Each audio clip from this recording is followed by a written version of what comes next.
Hello and welcome, listeners, to the latest episode of Lost Lieutenant. I'm your host, Nick, and tonight I am joined by fellow hosts Val and Kevin. Welcome back, Kevin. It has been a little while since you left us for your sojourn overseas. Yeah, how's it feel? I know you did join us a couple of times in a little sneaky, mobile action. Yeah. Well, I had to do the hack thing because none of you guys know anything about hack, and then I decided to pop in while I was in Albania to tell you how to play frontline. That's right. But yeah, no, other than that, it was the last 3 months traveling through Europe with my partner, really, really good. It was great to get into the sun and avoid most of the Melbourne winter, although it still seems to be lingering on through spring. And yeah, I mean, as some of you may know, I did also get to pop in and see the guys at CB in Kangas, across the pond, across the water from Vigo, and that was awesome. Yeah, that was great to get to do that interview with Coney as well. That was awesome. Yeah. No, it's good to be back in Australia, though. I did, the 3 months living out of a suitcase was fun, but there gets to a point where you're you just want to be able to unpack your shit and not have to move from hotel to hotel or hostel to hostel or jump on a plane or a train or a bus. It was pretty exhausting. Yeah, it's good to be back. Good to be back with you guys again. Great. Talking about our favorite game. That's absolutely right. Back just in time for ITS 14, which is what we're going to be talking about this evening. So yeah, that is the point of the episode. I just thought we were gonna brag about how we went just yesterday about Kevfinity or Sunday. Rather. Well, you're gonna brag about. I'm gonna brag about how well you did. Damn right, I'm gonna brag. I mean, you didn't win, so you didn't do that well. No. We tried. We got close. What unfortunately I wasn't able to make it to Kevfinity. I've been a bit under the weather with a head cold, which I'm still recovering from, so I'm a little bit congested. So I do apologize if I'm coming through a little bit stuffy.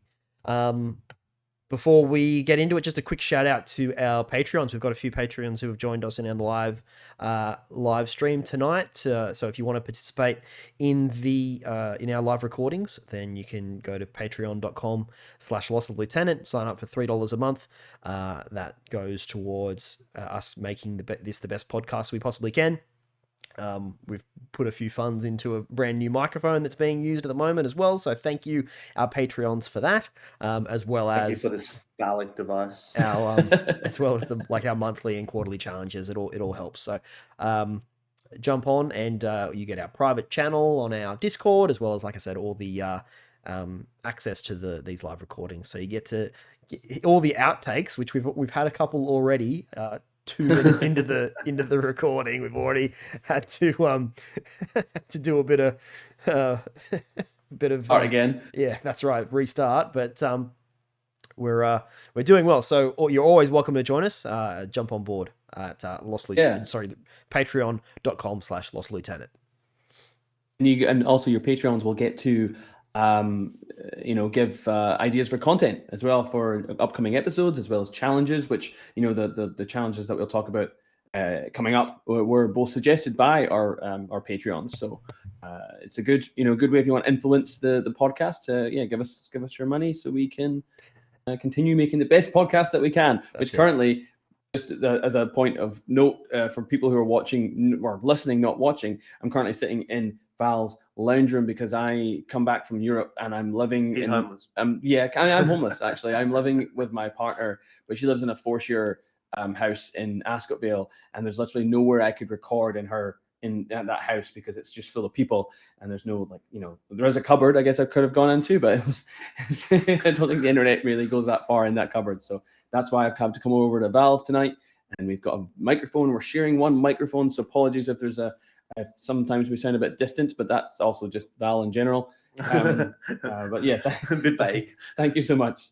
So you've come back from Europe from going from hostel to hostel to going to a hostel, basically. To going back into a hostel, to going back into room sharing, into house sharing, but not for much longer. Thankfully, I'll get moved into a proper place in the next week. Nice one. Kev, did you want to give us a quick rundown of? I know we did mention the challenges before. Did you want to just jump on what we've got in place for those, because we're in not only a new month but also a new quarter.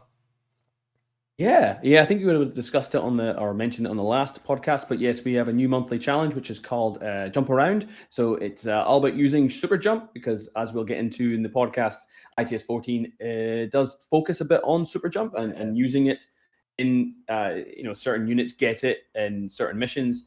It's also a bit of a maligned skill. It used to be very well loved and well used in N3, and then when the N4 came in with the use of parabolas coming back, it kind of fallen out of favor. I think it was the fall rules where you could sort of jump straight forwards and then fall straight down, whereas falling doesn't exist anymore, so you have to actually jump to the point where you're going to land.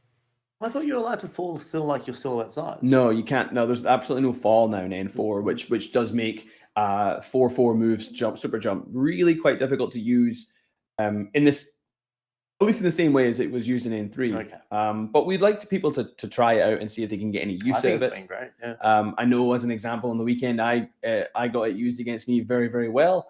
I had pinned in my opponent's Fide with 2 of Fiddler's jackpots. Nice. And then the Fide was like, "Fuck you, I'm just going to jump over you," and then carried on its merry way. And I'm like, "Yep, that can do that." Fuck me, Ryan could have got me good. Yeah, because we were playing Firefight, and that's the mission where anything with terrain total or terrain 0G those two things get super jump. And because the Fide has terrain total, it was just able to leap over my jackpot's heads and then go stab Fiddler. That's fine. And I was like, that. I said the thing is, I knew that was the thing. So I was like, oh yeah, speculos and Fides are really good now this season. And then he was just like, oh yeah, I'm just gonna do that. Does the jump drop his impersonation though, or does it it changes it to a short move skill? No, it doesn't. No, exactly. Because it's now a short movement skill, it doesn't break impersonation. That's mad. Isn't that what we discussed on the chat today, or yesterday? Where super jump doesn't have that clause, climbing plus does. No. It's we can get into it when we discuss the rule, but super jump, it turns jump from a long scale to a short scale. Okay. Now, to break a cancellation clause off impersonation or any marker state is to do a long skill that isn't cautious move. Now, because super jump because it basically makes jump a short movement skill, it doesn't break the camel state or the marker state. So yes, you can just jump over libertos and mines or and stays in the impersonator.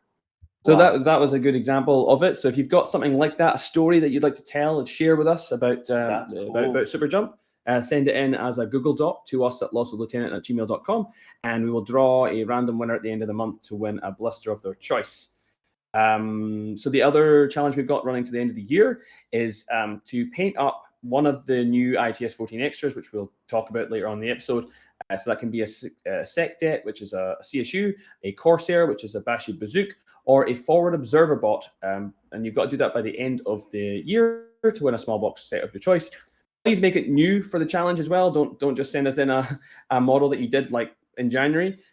Please, so that's why we'd like a before picture, preferably dated, so that we know that it's new for the challenge.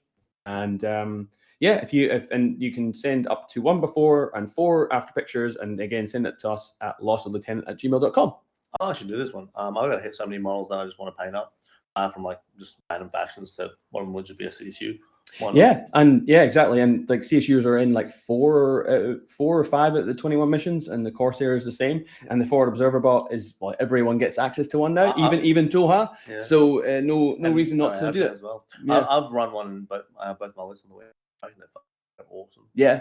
I've actually just bought a guy was selling some a bunch of different things, but he had 2 of the new Tunguska Securitate with like the sunglasses on and stuff. So nice. I bought those too. I'm going to paint one up to be my sec deck. Oh, it's a really good model for it. It's really choice model for that one. Yeah, so that's the challenges out of the way. Mm-hmm. Where are we off to now? Mate, you wrote these notes. You tell me. Recent. Oh no, but you skipped ahead. Recent games.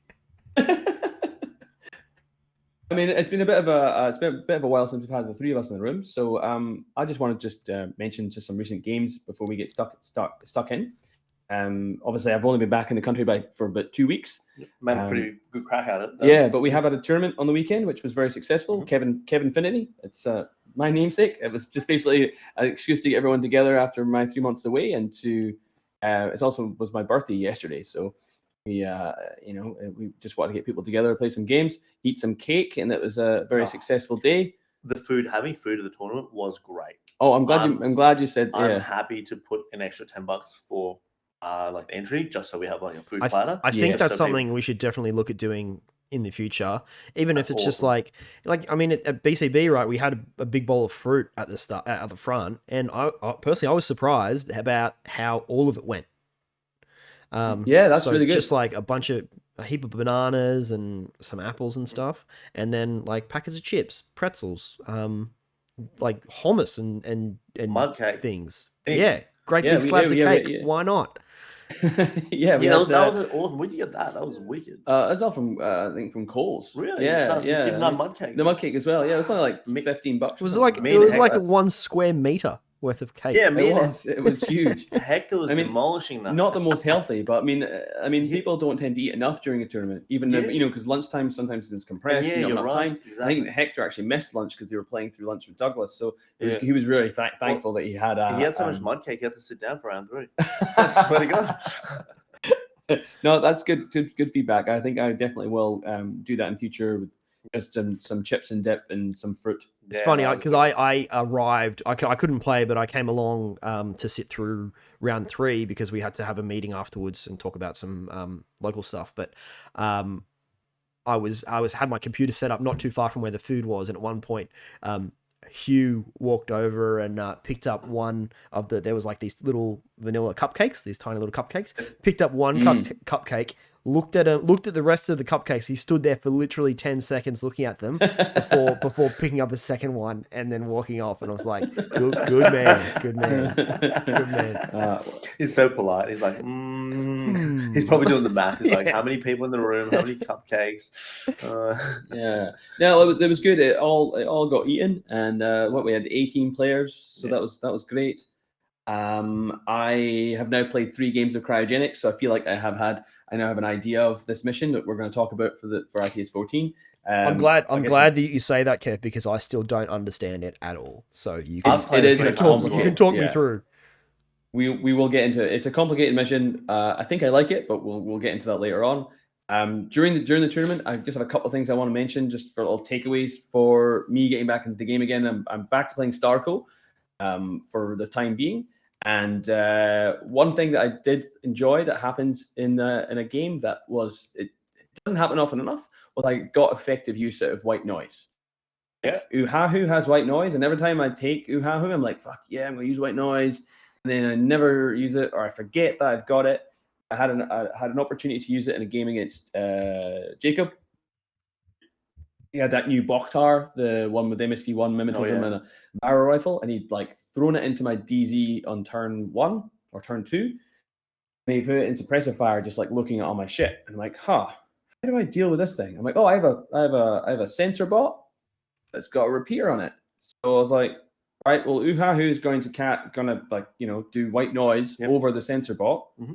Then the sensor bot's going to walk into the white noise zone inside 8 inches. And then I'm going to then use Uhahu again to then hack the Boktar to make it break suppressive fire. I think I managed to immobilize it, and then I'm just going to spend 3 orders just to shoot it with the sensor bot. That's so cool. Until the Boktar went unconscious, and I was like, that was good. That was efficient. That was effective. I potentially could have spotlit it and then missiled it, but it's like I think it dodges on 16s or something. So I was like, I'm just gonna, just shoot it until it dies. And it died. So that was pretty good. And then the best I was just going to mention as well, like even that scenario you've just described, the fact that you're using a sensor bot, that's influenced by the ITS 14 as well. It is. Absolutely. Yeah. You're dead right, because I often feel like if I wasn't for the sensor bot, I may have had like a flash pulse bot instead, but then it's not doing anything. It's not shooting, whereas this thing is. So it's got a repeater and it's shooting. I think sometimes, and obviously the marksmanship helps heaps. Oh yeah. But the fact that you have now a free order to put it into suppressive fire, a free order to do something get with it up the table. Get it up the table, and it's it's a very effective gunfighter, especially if you've got white noise that you can just throw anywhere around it. And the best part is that you're paying homage to my favorite podcast to ever exist, Right? That's by far the best. That's the best part. R.I.P. Yeah, no, Ben contacted me yesterday actually, all the way from the nice. Middle East, and wished me a happy birthday. So that was nice to hear from him. He's awesome. Yeah, actually, he actually gave us some feedback, or gave me personally some feedback. He's like, I was talking to him about podcasting. I was saying about my struggles about not constantly interrupting somebody else, like not waiting for my turn to speak. I'm like, I have to get better at that. And he's like, yeah, you do. I'm like, oh, thanks, Ben. And I'm like, so I was, what I was meant to do is I was meant to get a mouse and just like click it in the next podcast. Right. Just because I remember when him and Marty used to record, Marty used to use the mouse and like look at things, and he used to come through on the. Oh yes, you could hear the clicks. Yeah, he used to drive Ben mad. I just remember that, so I wanted to pay it back. Well, I listened to your recent podcast episode, Val, and the claps. The claps are not a good way to silence people, because it hurts me. It hurts everybody. It's your left ear. Sorry, just your left ear. Just your left ear. I can't believe it took like a week and a half for us to realize, or for somebody to say something. And it just came up in casual conversation. It wasn't like nobody like gave feedback. So someone just like brought up and was like, "Oh yeah, by the way, that episode was all in the left ear." I'm like, what? Yeah, I mean, I didn't even know we'd released it until yesterday. So okay, there you go. Yeah. So look, so I mean, that was basically it. Yeah, I'm not really enjoying Starco. I don't think I've ever really probably enjoyed Starco. They're interesting, but I'm struggling with them. So any tips out there, I appreciate it, as long as it's not just like insert now, because I want something a bit more creative than that, please, listeners. But I am really also enjoying the Mobile Brigada. He's been man of the match for me for most games. Specifically the one with Firewall, multi-rifle, and light flamethrower.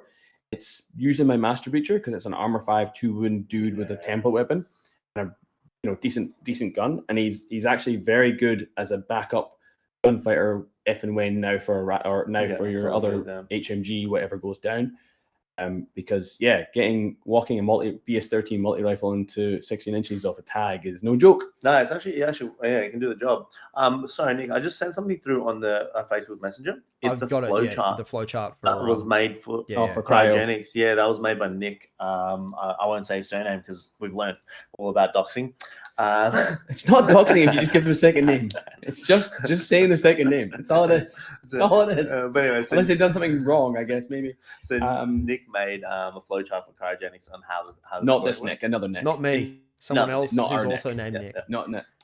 Yeah. Nick O. How's that? Okay. Is that enough? Sure, Nico. Let's just call him Nico. Nico. Anyway, so big thanks to him, and hopefully, we can put in the chat for the episode as well. And if somebody finds it useful, good. If they don't, well, fine. So anyway, that was it. That was all we wanted to talk about. It's good to get some games in again. I've had 6 games in since I've got back, so it's probably a lot more than I used to before I left. I can't believe you didn't pack your minis for the trip though. Like, would Karina have just dumped you to take them with him? Taking them. Do you know where I've been? Like a limit insertion list. Like you could have easily packed a limit insertion list just to play somebody from CB. I was traveling for 3 months. It does sound very committed to the game, to be honest. To be honest, after I finished at CB, Coney was kind enough to give me a whole bunch of patches and bases and. And did you manage to carry them? I felt I had to carry them. You'd given me all these. I'm like, well, I've got another 2 months of travel. You could have just posted them. You could have posted them home. And you made it, didn't you? I guess so. I guess I could have posted. They weren't particularly heavy. It was just patches and dice and shit. So it was fine. But I was like, because we were flying Ryanair, where they're 20 kilos limit. If you're 1 kilo over, then it's a $50 fine. So so I was very I was 19.9, at the Ryanair check-in desk. So I was like, oh my god, your pockets were full of infinity. Yeah, right. Stuff. It was the usual I'm gonna wear all my jackets on this plane so I can get on 20 kilograms is a fair bit though. On what Target you have 7 kilograms. No. This is the checked luggage. Checked, and I'm not taking 20. Yes, it's checked luggage. Yeah, okay. Yeah, this is my entire life. I took around me for 3 months. So okay, 20K. It's a fair bit. It's this whole apartment. All you own. Anyway, that's it. So, Val, you want to add about the event? Oh well, look, or recent games and hobbies. Yeah, well, recent games. I've had a couple of games while I was in Geelong. I was house sitting in Geelong. One of the locals. I was away in Austria, and I was lucky enough to be trusted with his family home, so I looked after that. Yeah, I know, right? What's his last name, Val? Actually, I'm not. What's his address? What's his address? Just- Let's realestate.com his Yeah. house. But anyway, so I got a couple games in Geelong, and I've just been playing Imperial Service and just testing out different lists. And then obviously I played a Keffinity on the weekend, and that was a really good time. And I came second. Whoa, podium! So I was pretty happy with that. The That result. was impressive. That was good. You did very well. I was on 3 hours sleep as well, so I was pretty stoked with the result. Yeah, you did seem pretty cooked at the end. Oh man, yeah, like I couldn't hold a conversation with you to save my life, Nick. I'm so sorry, mate.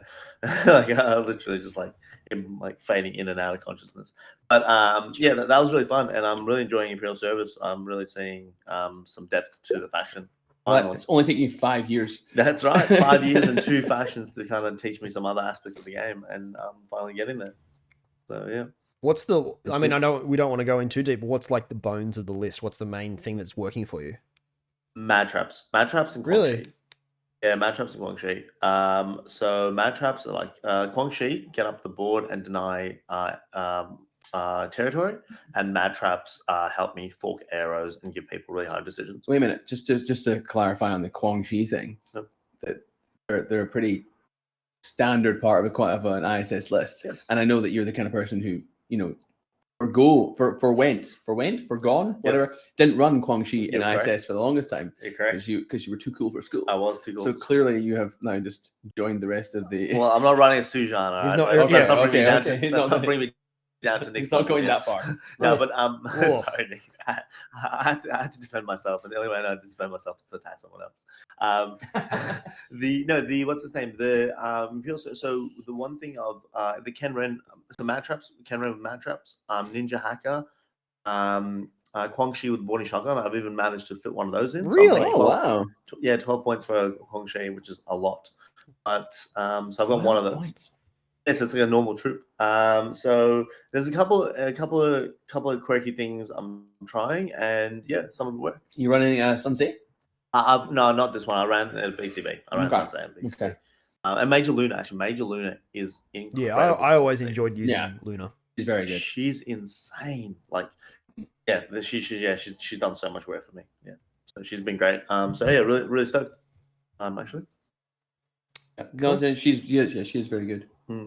And I'm even starting to use like grenade launchers, like light grenade launchers on the Bikini, and the EM grenade launch on the Wooming.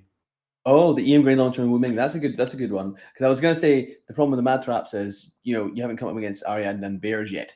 Yeah. That may make you go, oh, what do I do now? Well, that's where you need Major Luna, right? Oh yeah, because viral. Yeah, good That's point. right. So Mhm. and viral aim is V1, so you shoot through the smoke as well. Yeah, it's pretty dangerous for them. And obviously, one of the lists has the Shen, but with Lieutenant plus 2 orders. Okay. So that's multi-rifle. So that's a great profile. Yeah. Yeah. But the thing is, he's gonna die, and he's Is it the multi-rifle or multi-marksman? No, multi-rifle. Oh, okay. Who's got the multi-marksman? The one with the Timber -6. Ah, I see. So it's like, yeah, you're like stuck. And the thing is, the multi-rifle version has a specialist. So he's a specialist. That's plus right. 2 orders. And if he's your master breacher, he moves 7-2. It's just so good. That And he gets super. that profile as well gives you +1 SWC as well. Have you putting that in? Nah. Have you ever You come don't need it? close to 7 SWC or not? You don't need it. I haven't in one of my BCB lists, I think had 7 because I had 2 Wooming heavy rocket launchers. And 3 TR bots? No. No. And then Major Luna and then something else. So I did, but none of these 2 lists. These 2 lists are 5 and 4.5. What see. So yeah, no, it's been really fun. So yeah, the Ninja Hacker is like a really good profile. The hacker or the KHD? No, the hacker. The hacker, right? Because just to defend you from an alpha striking heavy infantry or tag, because otherwise, and also to get you that spotlight in ARO, if they come past you. How much is that? 35, and it's got a submachine gun as well, so it's respectable. Okay, yeah. So at least they're trying to keep it and down in price. that's the thing, right? Submachine gun with mimetism -6 means you can if you don't need him to be hacking, you can put him in a real nasty spot and go in suppressive and ruin people's day. Exactly right. And yeah, no, so yeah, I've had a lot of success on the weekend, so that was really cool. Some really cool interactions. Yeah, actually, my last game, I used the the new bot, that sensor bot. I threw smoke through against Ryan. He had like 7 camera markers. I threw out some smoke, moved into the smoke, and then just censored all 7 of them and revealed a stun duck bot. Oh yeah. And then I threw out a mad trap, and then I used my ninja hacker to hack. So he was either getting mad trapped or So isolated. he had to dodge or hack or reset. Yeah, so yeah. That was probably one of my better plays on the Jesus weekend. Christ, That Val, was when really did you cool. get good? Well, there you go. No, that was really cool. But then, yeah. So yeah, some cool stuff. Some cool stuff in the ISS. Oh, that's awesome. Cool. Did you want to speak in before, or do we want? No, we want wait. Well, let you talk, Nick, and then we'll Yeah, speak and then some we stuff. can. Yeah. We got a few things we wanted to have a separate talk about. So, what have I been doing? I could, like I said, I couldn't play on the weekend, unfortunately, because I was not unwell. But prior to that, I ran a 150 point. Well, I guess it was like it wasn't an intro game. The guy had played one game before, so I had his second game at 150 points because we do have our slow grow coming up in Melbourne. So if you are in the Melbourne area, sign up to the slow grow. Round 1's happening at the end of the month. 150 points, so much fun. 4 rounds in one day, doing all, which so we'll much talk fun. about the they call them direct action. Is that what they're called? Yeah. The direct action missions, 90-minute games, and at 150 points, you can definitely, that's like easily achievable sort of thing. And we are playing them on the 32 by 24 tables as well. Correct. All right. Yeah. So small like tables 24 in, or 24 from the sides. Yeah. 24 and 32 long. Ah, okay, 32 long. And 24 Yeah, it's a from the really sides. small Okay. table. Oh, jeez. But yeah, so I had a game at 150 points, which was just fun because like unlike all this big brain stuff that you have to do when you pay 300 points, I had 8 models on the table. They all had shotguns. Yes. Well, they didn't all have Duke shotguns. Nukem. But like I managed to, and I also obviously it was an intro game that we were playing, so I kind of set up. I won the lieutenant role, but I let him go first because I didn't want to just blow him off the table. Or I chose deployment rather, so then he chose to go first. And I just set up some real difficult interactions for him to deal with. Like I had a repeater, a bot with a repeater prone in the midfield and on such a small table, and I had a hacker as well. So I've like, all right, the entirety of the middle of this table is now my hacking territory. Deal with that sort of thing. And it was a good fun game. Like we basically, I had at the end of the game, I had 10 points left on the table, and my opponent had like 14 points left on the table, and so he won because of that. So it was, or maybe like 24 points or something. But it was a really fun game, just like moving stuff around, throwing orders at each other, and blowing shit up. So that was good fun. That's the only game. Do you think? Sorry, go. I was going to say, do you think 150 points is a good like intro game level? I think it is, because you can fit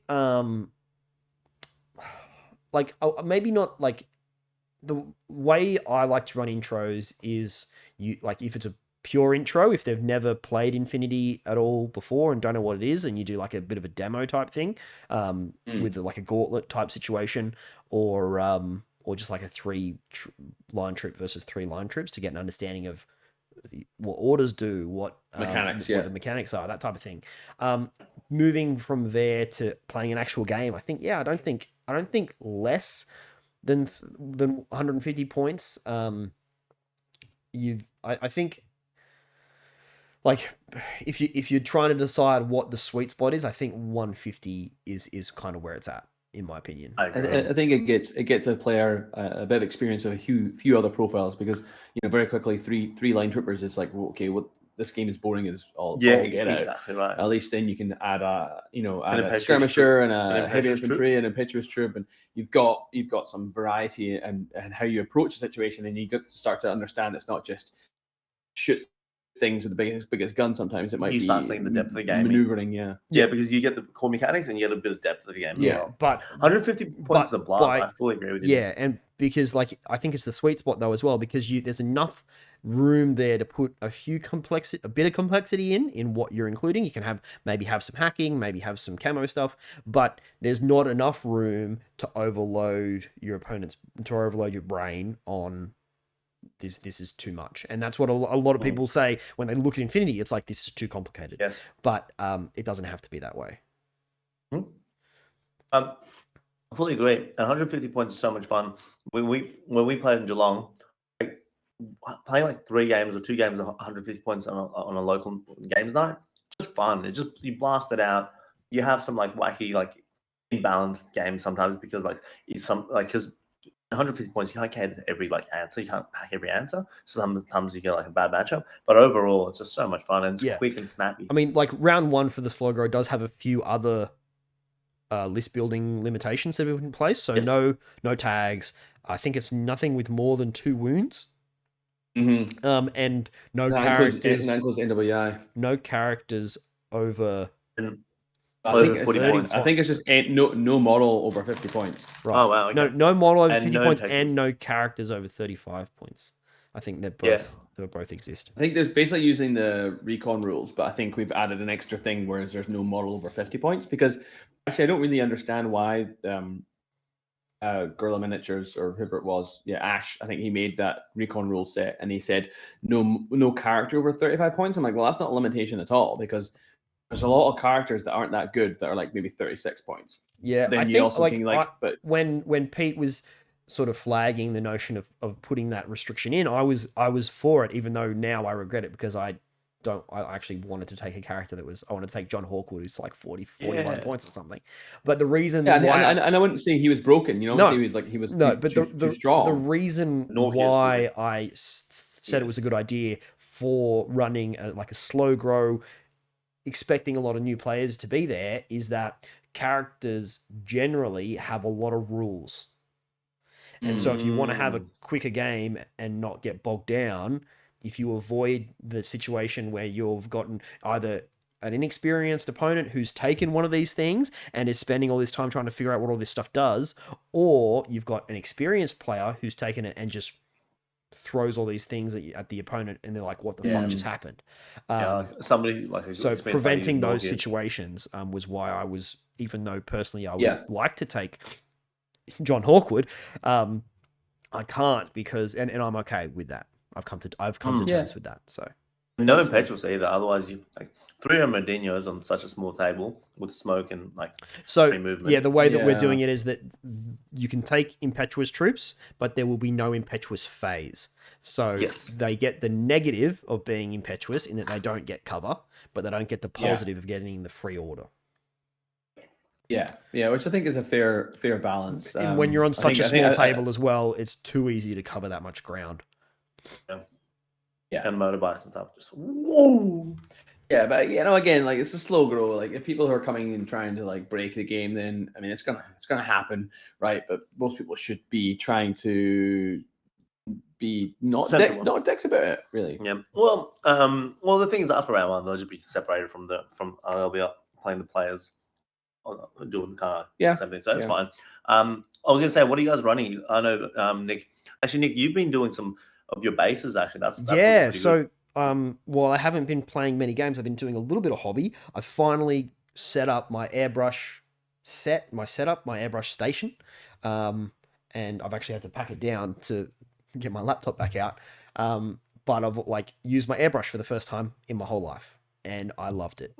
It was really fun, and I just did it. I did the bases. I primed my bases, and then because I wanted, obviously it's the first time ever using the airbrush, I wanted to do more than one color so I could get an understanding of what the process is when I'm changing colors in the airbrush and cleaning and that sort of thing. But it also meant that I was able to do my priming of my bases, and then I also painted my bases, and I used, I'll just grab it, this color shift or turbo shift paint from Turbo Dork. The color is called Laserface, and all of the Turbo Dork range have like absolutely fantastic names, but this one's called Laserface, and it sort of shifts from greenish yellowish type color round to like a magenta. Yeah, that's depending on the angle that you look at it. Like, so if you're looking at it at a low angle, it's green. If you look at it from above, it's bright purple. That's cool. It looks like, I was so impressed by the finished product. I had to do 4 4 coats, but I had enough bases there that by the time I got to the final one, the first one was dry again. So I just sort of kept going. That's so good. That's nice. That's really cool. And so I'm not going to just have the color shift on there. I'm going to fill in a little bit.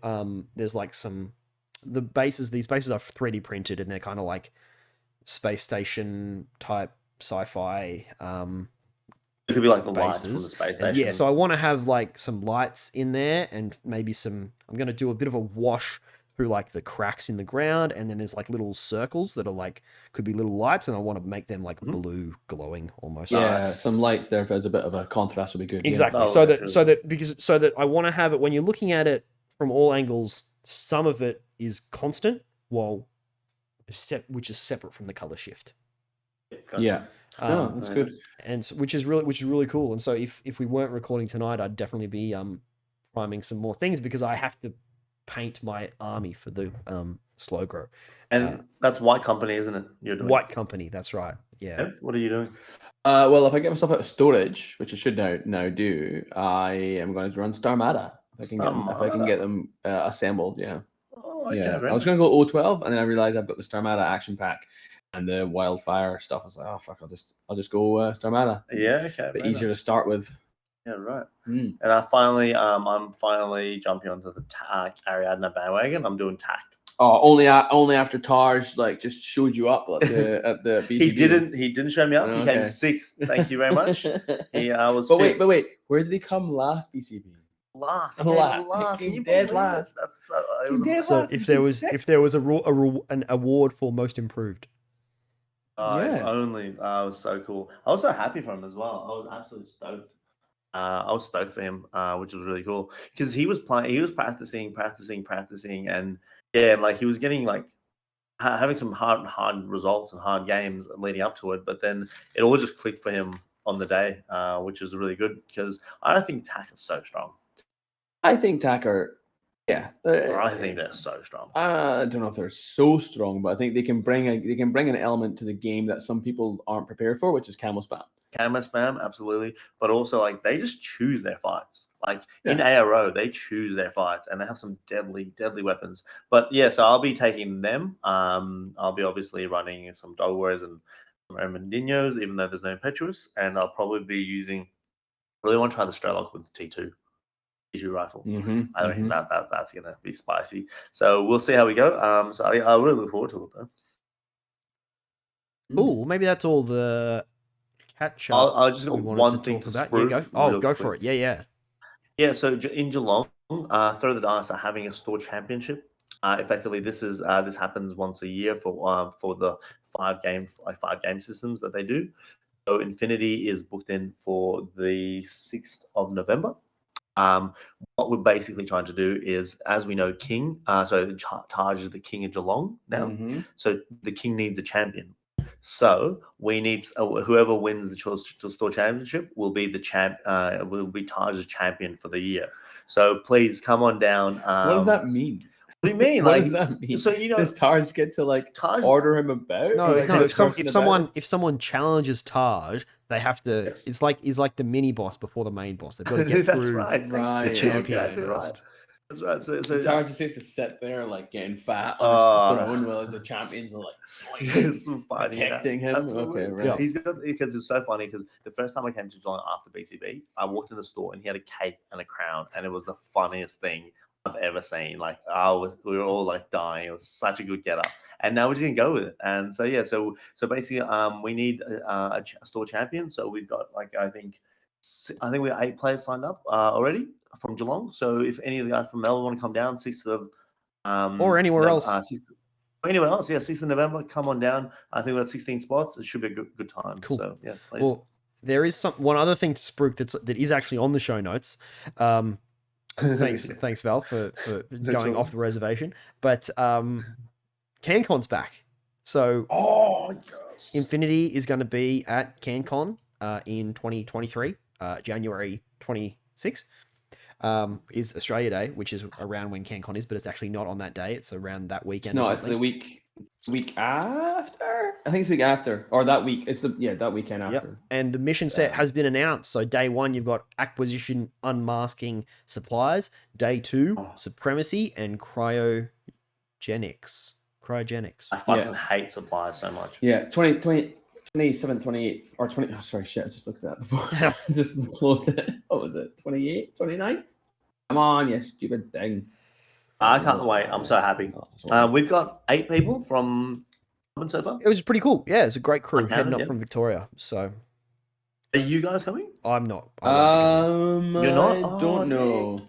28th, 29th of January. I'm not sure I'm going to go. I don't know. Yeah. I don't know. It's not.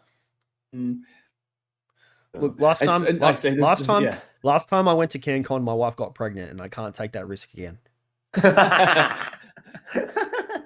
Just don't bring her. Well, that's even more of a risk. Imagine if she got pregnant.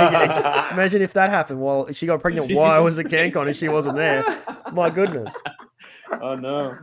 Yeah, that's funny. Yeah, no, my eldest, who is just about to turn 3 years old, she's a CanCon baby. Oh, that's amazing. That's such good. That's so good. That's gonna be a good story. Can you guys just buy tickets just in case you change your mind? No. Because they're gonna lock us out eventually. Just no.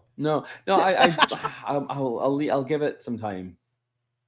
But then the ticket will close and you won't be able to come. Well, somebody will drop out, and I'll just take their ticket. So you're gonna come to CanCon and risk it all for somebody to drop out? I mean, I don't think I'm risking that much, but yeah, I'll. You're risking having to hang out in the board game area. That's what you're risking. Well, I mean, you could then actually experience the con part of CanCon, which is always nice. Which would not be a pro, it'd be a con, but that's fine. It's nothing against CanCon, honestly. It's just usually like that's just a busier time for me to do like summer activities. That's all. Fair enough. It is a good time of year. Cool. I'm excited. Great. Well, we could probably move on. We've already talked about the challenges. We do have a bit of CB news to talk about. New releases, October releases, Chernobog, Gator. Gator. Don't take no shit. The October releases are great. Some people aren't very hot on the Gator. I'm quite hot on the Gator, but I'm hotter on the Chernobogs. I'm looking forward to really cool. Getting that in my hands. Perhaps. But the real juicy stuff is actually not that much juicier. But the November releases have been released, or the pictures have gone up on the socials, and they look really. Some look really good. Yeah. Now there's like the Aleph and Hack remotes, which are just repacks for Code 1, obviously. There is the Can Rent repack. So there you go. You get Thank you I think they're putting both Can Rent into one blister, like they do for a lot of things. Oh, really? There's a new Gangbuster hacker coming out, which is good because now you got two sculpts for Gangbusters. He comes with Mad Traps. Does he come with a Mad Trap in the box? I think so. The picture had Mad Traps in it, so he did. I missed that one. Okay, that's handy. And then we've got new Direfos. New Direfos, the fail safe is what it's going to be. So it's Quang Gao and Uma Sorensen. Yep. And in true CB fashion, the general release of those models looks way better than the limited edition models of each of those available. I agree. Previously, I thought I probably disagree on both for those. I think so. I like when he's double handling the HMG instead of holding it up. I think I like both sculpts different. I think the one with the one-handed HMG with the sword in the other hand is kind of badass, but I do like the classic. Yeah. This is my gun. Or am I thinking of the Defiance one? Actually, I don't know. Is there another model than the Defiance one? I'm thinking of just the Defiance one. Yeah, that's one thing. Yeah. So this is general release, whereas the other ones were Defiance. Yeah, gotcha. And the one Uma Sorensen with the SMG, I like that one as well. I like that one, but I quite like it with the Breaker Combi now as well. I quite like that too. Yeah. No, I like them both. And then the other thing that's really exciting is the ITS Objective Pack is coming out. So nice. So nice. That's very nice. Mate, yeah. That Objective Pack is going to be the biggest seller that CB has ever produced. And it's kind of surprising how it's taken them this long to do something like that. That's because they have sidecars now. That's why they can do it. Yeah, I guess so. Yeah, true. I mean, but RST has been out for a long time. They could have maybe done that in China plastic. Mm. But it's great because now we've got 3D sculpts for consoles, our supply boxes. We've got the turrets. We've got what else is in there? There's something else that was kind of cool. So there's coffins. antennas, tech coffins, panoplies because there's like boxes with like gun racks in them. Oh, that's cool. Yeah. What else? Consoles. There was like a really cool one. It's like a box that's opened up with like a handprint scanner on there. I'm like, that looks sick. It's dope. Yeah. Yeah, they all look absolutely amazing. Yeah, and absolutely. The fact that there's and that much variety in there with like, because there's all these different things, like there's antennas, there's tech coffins, there's consoles, all these, like they use these different words in the missions, but like when like in a game sense, it's like it doesn't fucking matter. They're all just objectives. But the fact that they've actually got different models for these different things, I really like that. Even though like you'll just use them interchangeably, it doesn't really matter. But I like that they've got that variety in there. Yeah, I agree. And then after this weekend, we had the ITS 14 tournament pack, and it came with 2 or 3, or maybe even 4. I think maybe actually 4 little objectives that are for Bashi, like for her. You can use her in Aristea, or you can use it as an objective as a console in ITS, and they're in Siocast as well.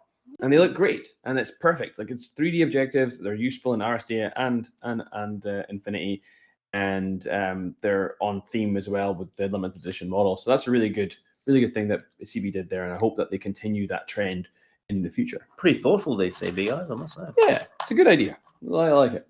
Yep. What else? Oh, we also have Warcrow. Oh, well, Warcrow Kickstarter starts today. Well, I mean, does it really? Today in Spain time. So, like in the next 24 hours. Or the next 12 hours, maybe. Well, 18th of October, the Kickstarter launches. The Warcrow Adventures on Kickstarter launches on the 18th of October. They've also announced the Warcrow Adventures expansion, which is called Deathclaw of the Dream, which is producing some pretty nice looking models. There's some sort of vampire-ish looking models, which look really nice. And also they've also looked at some other ones which I've attached in the show notes. There's little flame cobs, which look really kind of cool, kind of cute.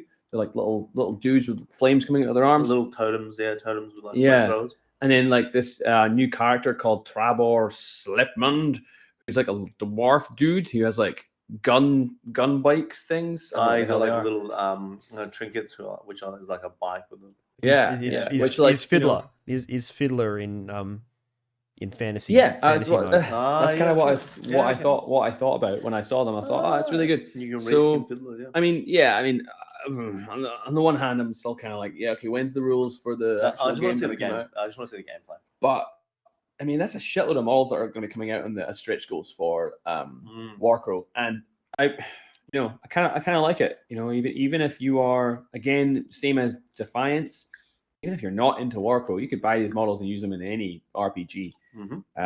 But again, if you've got these models in time for the skirmish to come out, you're going to have a fair selection of cool heroes to run in your games. So that's that. But stay tuned. And the sculpt, actually, you brought in a sculpt that was given to you by Tony. Oh yeah, the one with the big hatchet thing that was giving out I think it was given out at Gen Con. Yeah, it was actually really well. Like actually, the detail, the model was good. Really it's a single piece Siocast, I guess. So there's no assembly required, but it's really well detailed for a single piece plastic miniature. No, excellent. So no, I was actually really impressed to see that. Well, that's probably all the news before we jump into our main segment. We want to talk about ITS 14. Maybe we'll take a little bit of a break and then come back in just a moment, and we'll kick on. Exactly. Any questions from the Patreons, by the way, if you guys want to shout out? Okay, and we're back. Listeners, thank you for staying with us. Now we're actually going to start talking about ITS 14, new season. Thunderclap. Thunderclap them cheeks. Right.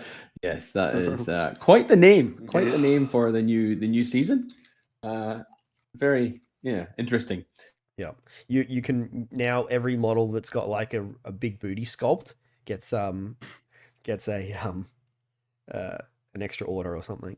Well, actually, before we go into the thing, I can just mention the narrative changes for the season, which might shine some light on why it's called Thunderclap. Although I'm not entirely sure why it's called Thunderclap, but It's to give people who haven't read the little 2-page blurb at the start, is we're back in space again. You know, so we're in I like space, being in space. In space is fine, you know. Season 12 was in space. Season 13 was on the Concilium ice area. Now we're back in space. Had been hoping that we'd be able to play Darude Sandstorm for ITS 14. Like, to me, it made sense. You know, hacks coming out. We've got you can have a sandstorm instead of a decompression zone, and then we could just be like the whole time. But alas, we're back in space. Imagine doing a tournament where it's Darude is playing the whole time. That one's on repeat for 3 rounds. Whoever whoever I would like some music played at tournaments, to be honest, to be fair though. So yeah, another combined army wave has broken through the Cerberus gate. So the Cerberus gate. Oh no, not again. Again, I know it's another wave. How many gates are left? This is the second wave. The second wave also then explains the fate of Diomedes, Patroclus, and Thamyrus, who are no longer part of Steel Phalanx. They sacrificed themselves to stop the combined army going through the second gate, and they're essentially their cubes are compromised, which is why they're no longer in army. Combined army against more characters. And then Thunderclap appears to refer to the counterattack that is being mounted by the Sphere, and to send a message to the combined army that they will not break the Cerberus blockade. So basically, it's like we're going to strike them harder than a Thunderclap. Nothing to do with butt cheeks, or even at the SS Thunderclap or whatever else is there. So yeah, that basically puts us back into space for another wave of combined army coming through the gate, and we've got to bring it on. We've got to stop them, or fight amongst each other, as we tend to do. So anyway, that was just a little bit of background on ITS Thunderclap, if anyone's interested. No, it's good. Yeah. It's always nice to have context. So, and that's hence the 0 G zones. Exactly. That's why we got no low grab zones, 0 G zones, that type of thing. That type of thing. Yeah, exactly. So, I don't know if you want to just go through the way that I've written it here. If that's fine with you guys. Yeah. So, I mean, before we jump into the talking about the actual season, we can talk about a few of the changes that have happened to Army. We've got our because that happened like concurrently with the ITS 14 update, and some of it was quite unexpected, right? Yeah. So I mean, we've got Bixie, who's the special character. She's the reward limited edition ITS winner. Exactly. That's model. what I was trying to say. The model added to Yujing, IA, White Banner, and Star Martyr. Okay. She's cool. She's cool. I mean, she can be in a she can join links in IA and White Banner, I think. She can. Yeah. Yep. And she's not a wild card, but she can definitely join in to some of the link teams. She's got like the tag name Invincible or something, right? Yeah. So it's Invincible's link team, or the Shang-Chi, the link team that in White Banner, it's the link team that's got Shang-Chi and and the Korean ones. Jujaks. Yeah. So counts as a Shang-Chi for them. That's pretty cool. Did Yujing need another 40-point character? Maybe not, but you get one. She good, absolutely. Yeah. Yeah, she's really cool. Yeah, no, she's real good. She's real interesting. She's got some good kit. I think I'm looking forward to running her in Starmada. She can't be in a link at Starmada, but I reckon she'll make her way in there. I don't think you really need to put her in the link team. Having a bit She's of a look mobile, at the profile, she can definitely hold her own as a solo piece. Yeah. The other thing that was added is all war drivers now have an Evo hacker profile, that's pretty cool. Given some of the changes that we'll talk about later on, this now gives Ariadna an Evo, which is fine, I guess. They don't have any combat jump troopers, as far as I'm aware, but they now, I guess, can put assisted fire on their tractor mules. That's right. Woohoo! And I guess fairy dust if they want to put it on the Ratnik and the heavy infantry, which I guess is not a bad idea when their BTS is 0. Yeah, that's true. But I like that change. It makes war drivers a little bit more relevant. Yeah, absolutely, and they get the order to themselves as well. So yeah. All bikes have mimetism now, and also went through a bit of a cost adjustment. So this is quite a big change. Massive. Considering last season it was a free thing where all bikes got mimetism, which made quite a you know, like cheap bikes like the Kuhn bikers were, you know, 5 points with mimetism, which was crazy. And then there was like the Montesa that already had mimetism that was now seen as being overcosted. No, it never had mimetism. It got mimetism from. No, but I had mimetism in the first place. No, never. Okay, well, other bikes did, like the Croshy, not the Croshy, Aragoto. They already had mimetism. That's right. Yeah, they already had mimetism, and then they were like not getting an extra for it. So now we've seen an adjustment now in ITS 14 where these bikes now have had a reduction in cost. So the Aragotos had a reduction in cost. I think Montesa also got a reduction in cost. Yeah. A few other bikes got a reduction in cost, whereas the cheap warband bikers all went up by a point, which is really, it's really interesting. It certainly made me look at bikes a bit more now. For sure. And like just using bikes throughout the season, you like, I know I came to realize the value of having such a quick attack pace. Like it is they're lightning. Yeah. And like I was speaking to Hector about this. I was always using submachine gun and chain hold on the Bounty Hunter. Yeah, I didn't use the Red Fury one because you could just strike deep, and you could either template or you could fork the arrow. So you could either template or you could submachine gun them, and you could go after whoever you want. And it was just awesome. So I think a good thing to come out of that season is more people use bikes and they got to see the strength of their value actually, because bikes have been around in the game for ages, but not many people use them. You know. No, but it's debatable whether or not they're actually going to see that much use in the season, because one of the main changes that happened from season 13 to season 14 is season 13 you could effectively turn off your impetuous to get cover. Yep. Now that rule has been removed for ITS 14. To some people's chagrin, apparently, they feel like without cover, bikes are now useless again, even though they all get mimetism, which I think is ridiculous.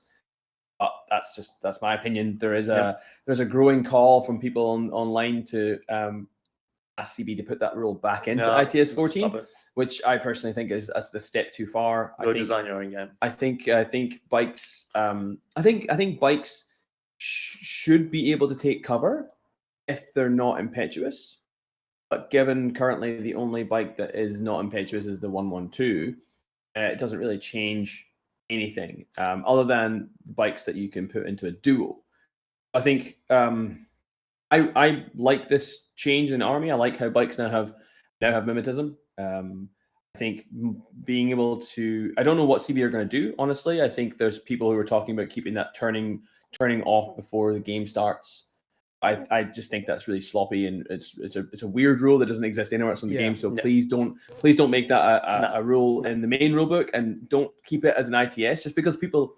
I know people liked it, but it was also a seasonal thing because this is what I reckon. This is what I think they should do. Right?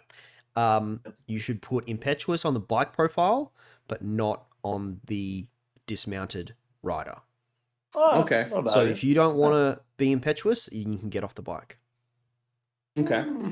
What? I mean, the way I want to, I think that's interesting, except for like what about profiles that are clearly war bands, like Kuhn bikers, for example. So you just going to say that? Okay. Well, yeah, maybe not all of them, but I think that is a solution that could be considered. Okay, yeah. So like for things like the Montesa or the Bounty Hunter on bike, if they get off the bike, then they're no longer impetuous. But then they all would also lose their mimetism. But then you'd also have to play around with their cost because they have to take that into account. I don't know if it make that much of a difference. I don't know, dude. I think you're delivering a heavy infantry to your opponents, and then it's like it's armor 7 heavy infantry. Yeah, but then they lose mimetism when they get off the bike. Oh, when they lose mimetism. Yeah, they'll lose mimetism when they get off the bike. Yeah, because the mimetism is only on the bike. I don't know. Yeah. The way that I personally think it should be fixed is just remove the fact that bikes can't claim cover from the main rulebook, because that often gets overlooked. People think that they're impetuous. People think they can't get cover because they're impetuous. But currently, there's actually a specific rule that says that bikes can't get cover. I think the only solution is really to get rid of the polished player base from the forums. To be honest, I mean, I think there's a lot of Australians calling for the same rule change. So I think the Polish thing is slightly incorrect. But like, I mean, the 112 motorized is a great example, right? It's gotten a point increase, like as all the other bikes do, but it's not impetuous. Yeah, but it can't claim cover anyway unless it gets off the bike. But then it's just a bike then it's just a dude with a light shotgun. Like, who gives a shit? If they make that, if they allow bikes to take cover, but make it reliant on impetuous, and the 112 can claim cover, still gets mimetism, and it's reasonably costed. Mm. I think one of the arguments against it people have noted is things like the Arigato, who have a killer hacker profile.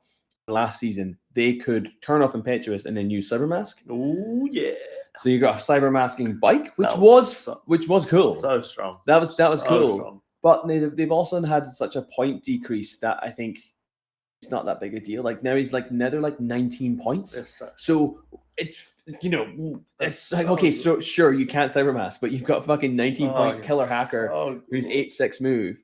Like, even last season, the Montesa was just fucking ridiculous. Like, I'm sorry, but like the game's perfectly balanced. I'll always say that. But last season, the Montesa was fucking off the charts. I can't believe more people didn't abuse that thing. I think even just that free Red Fury bounty hunter on a bike, being able to claim cover with mimetism with BS12 for free Was so strong. was such a good, like, if you didn't have as a backup gunfighter. Just like a throwaway Yep. first 4 BS12 with mimetism gunfighter that you didn't care if it died. I'm glad that that's no longer a thing. Yeah. When you got the bike, you could really balance your lists like gunfighting weakness. Because if you had lots of sniper rifles and HMGs, obviously you don't want to push up with them. So having that Red Fury motorbike or the thing is, submachine guns if you remove it from the main rulebook, the bike thing, you can still duo those bikes and still claim cover and have a mimetism, right? So you're not losing out on this whole cover thing. It's just it's only going to be on certain profiles. So you can't do it with Kum bikers, which is fair enough. But you can do it with the Montesa if it duos with another Montesa or whatever else you can duo with. I think that's just a bit of a. I've just seen it online and it's been shitting me up the wall because people are like, they should be able to claim cover. I'm like, fuck no, you cannot claim cover on a bike that you paid fuck all points for enemy, unless you duo it, right? That's just my my take on it. But anyway. Moving on. Speaking about bikes, Zamira now has Bazouk, so she's the lesser of the two sisters of the Akazlan. Zalekia is the one who gets all the attention because she's incredibly good. She's now gone up. Hot too. She's sure, Val, sure. She's real hot. She's now gone up to 12 points. Zalekia, her sisters remained on 11 points, but now she gets an 8-6 Bazouk with an EMCC weapon, which is really quite good. It's just gross. That's just gross. It's such a strong trade pace. And the fact that you can now take both the twins for 23 points. It's bullshit. It's kind of bullshit. You throw a smoke grenade, you move into the smoke, you dodge out, and then you berserk 16 or 17 inches because you get 14 inches. 14 inches, but you get 3 inches for the dodge. Oh, sure. Right? So you edge the smoke, you dodge 3 inches, then you berserk 14 inches. Yeah. A tag, as long as the tag's not on the roof, you're going to be able to just And the fact that they're dogged with shock immune means that they're quite likely to make it through that first. They might even survive. It's disgusting. It's so gross. Yeah, they're pretty good. Just I like that they did address it though, because the Mira has often been just like, why would you take her over Zalekia? Now you're like, just take both. And I'm like, oh yeah, fuck, they haven't really addressed the problem, have they? People are still taking Zalekia, they're now just also taking Zamira. Anytime you think anytime you want to think if the profile is a problem, just think about it. So if I was playing Rob Cantrell, would he take this? Yes, he would. He'd take both. Just nerf whatever Rob Cantrell wants to exactly take. Right. It's just like that.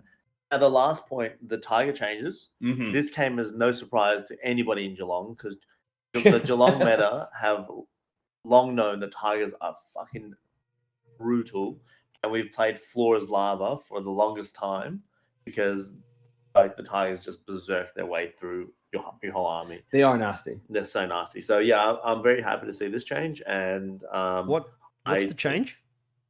They're no longer 6-6 movement. They're 6-4. Oh. They're 6-4. They've also gone up a point of whip. They've now got courage, and they've also gone up a point in their profile as well. Yep.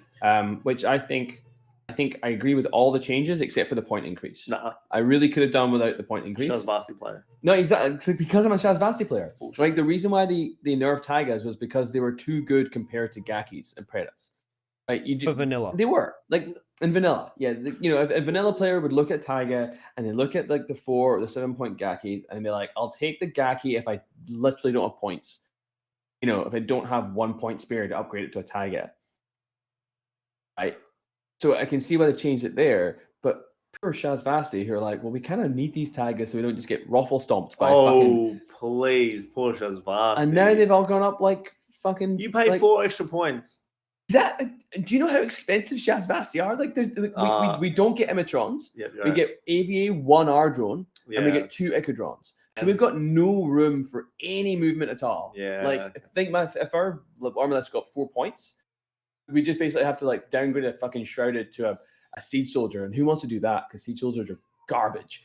So it sucks for Shaz Vasti that they've gone up. I appreciate that they made the change. I just wish that they didn't go up in price because combined armies already had the avatar increase, Good. the Emitron increase, and then they've had the Taiga increase.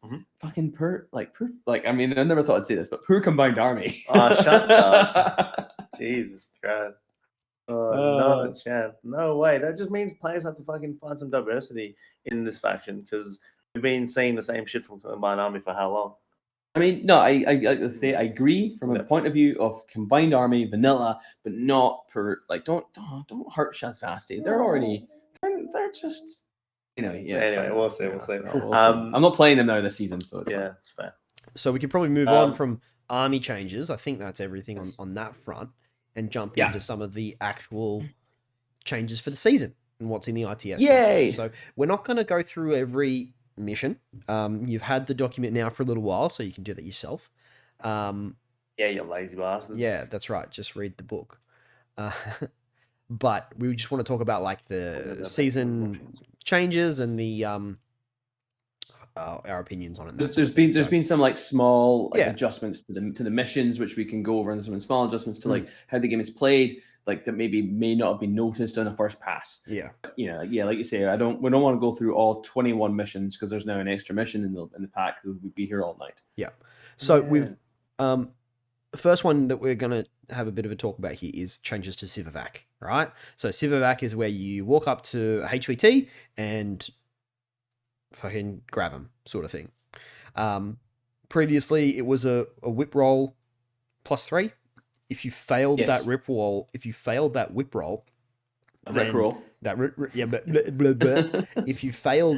willpower check, there you go. Then that +3 went away.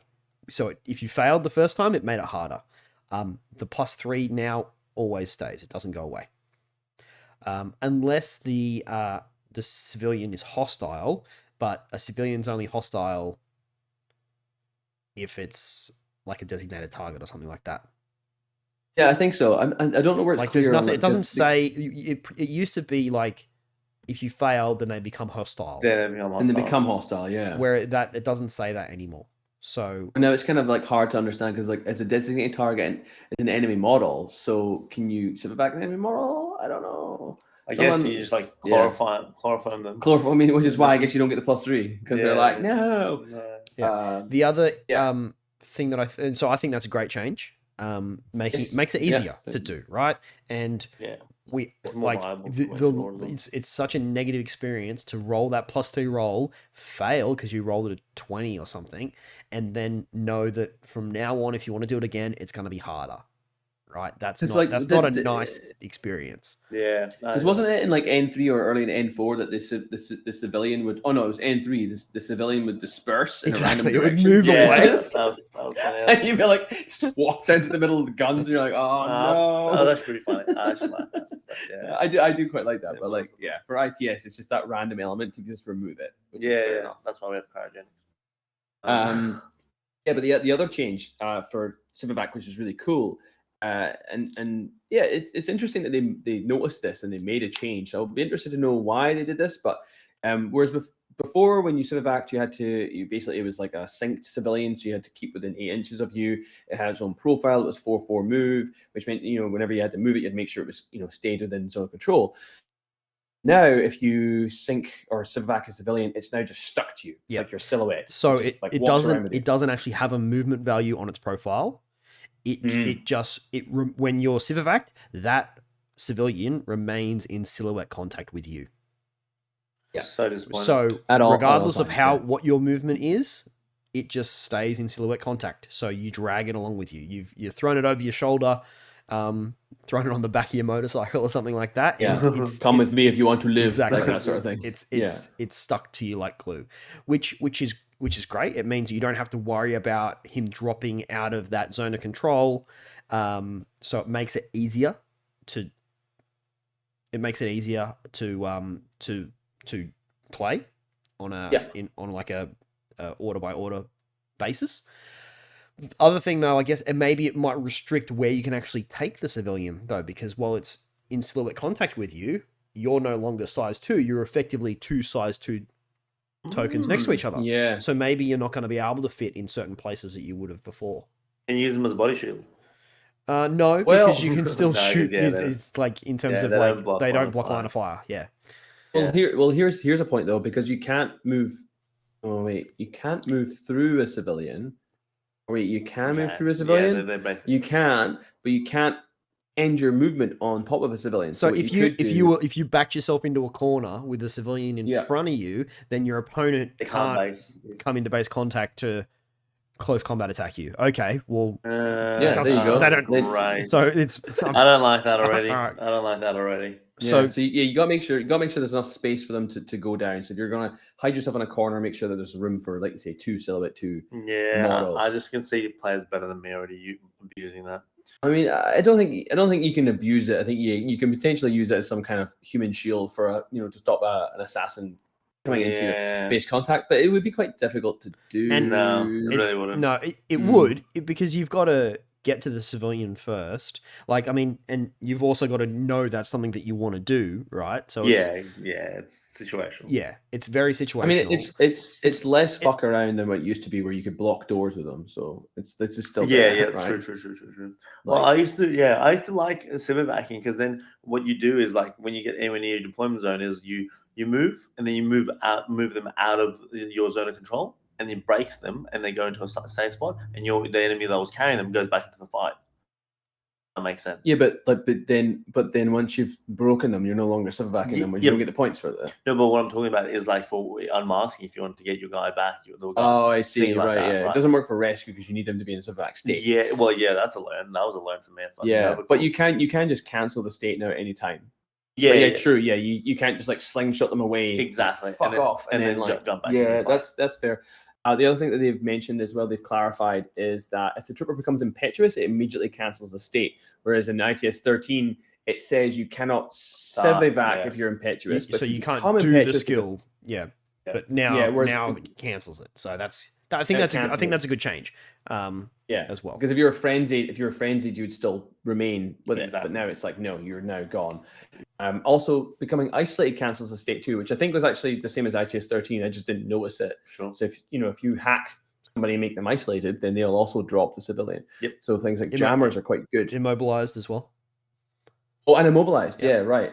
Okay, so immobilized and isolated. So like if you've got like a jammer and you can't get to the guy because he's on a rooftop prone and he's like covering with his buddies, you just be like, I'll just jam you. Now you're isolated. Now you drop the guy. The only time this rule is fucking relevant is when we play rescue, and no one's going to put rescue in the tournaments pack, so it's really irrelevant. Okay, I will know. What rescue, cryogenics, potentially? Yeah, cryogenics. Actually, this is good for cryogenics. Actually. Highly classified, maybe. Countermeasures. Yeah. Countermeasures is still a thing. Countermeasures is definitely. Yeah, but I mean, you're right. It has to become front and center of your mind to do it. So maybe making this change and making it easier, maybe promotes players to try and play with the civilian more. If any of our big brain listeners, Nick, he's still there. He's fine. I'm still here. No, still here. Awesome. I was going to say, if any of our big brain listeners want to write in and tell us how they're going to abuse this, please do. We're very interested to hear. As always, do we have any big brain listeners? No, I don't. We've got so many listeners, and they all have big brains because they listen to this show.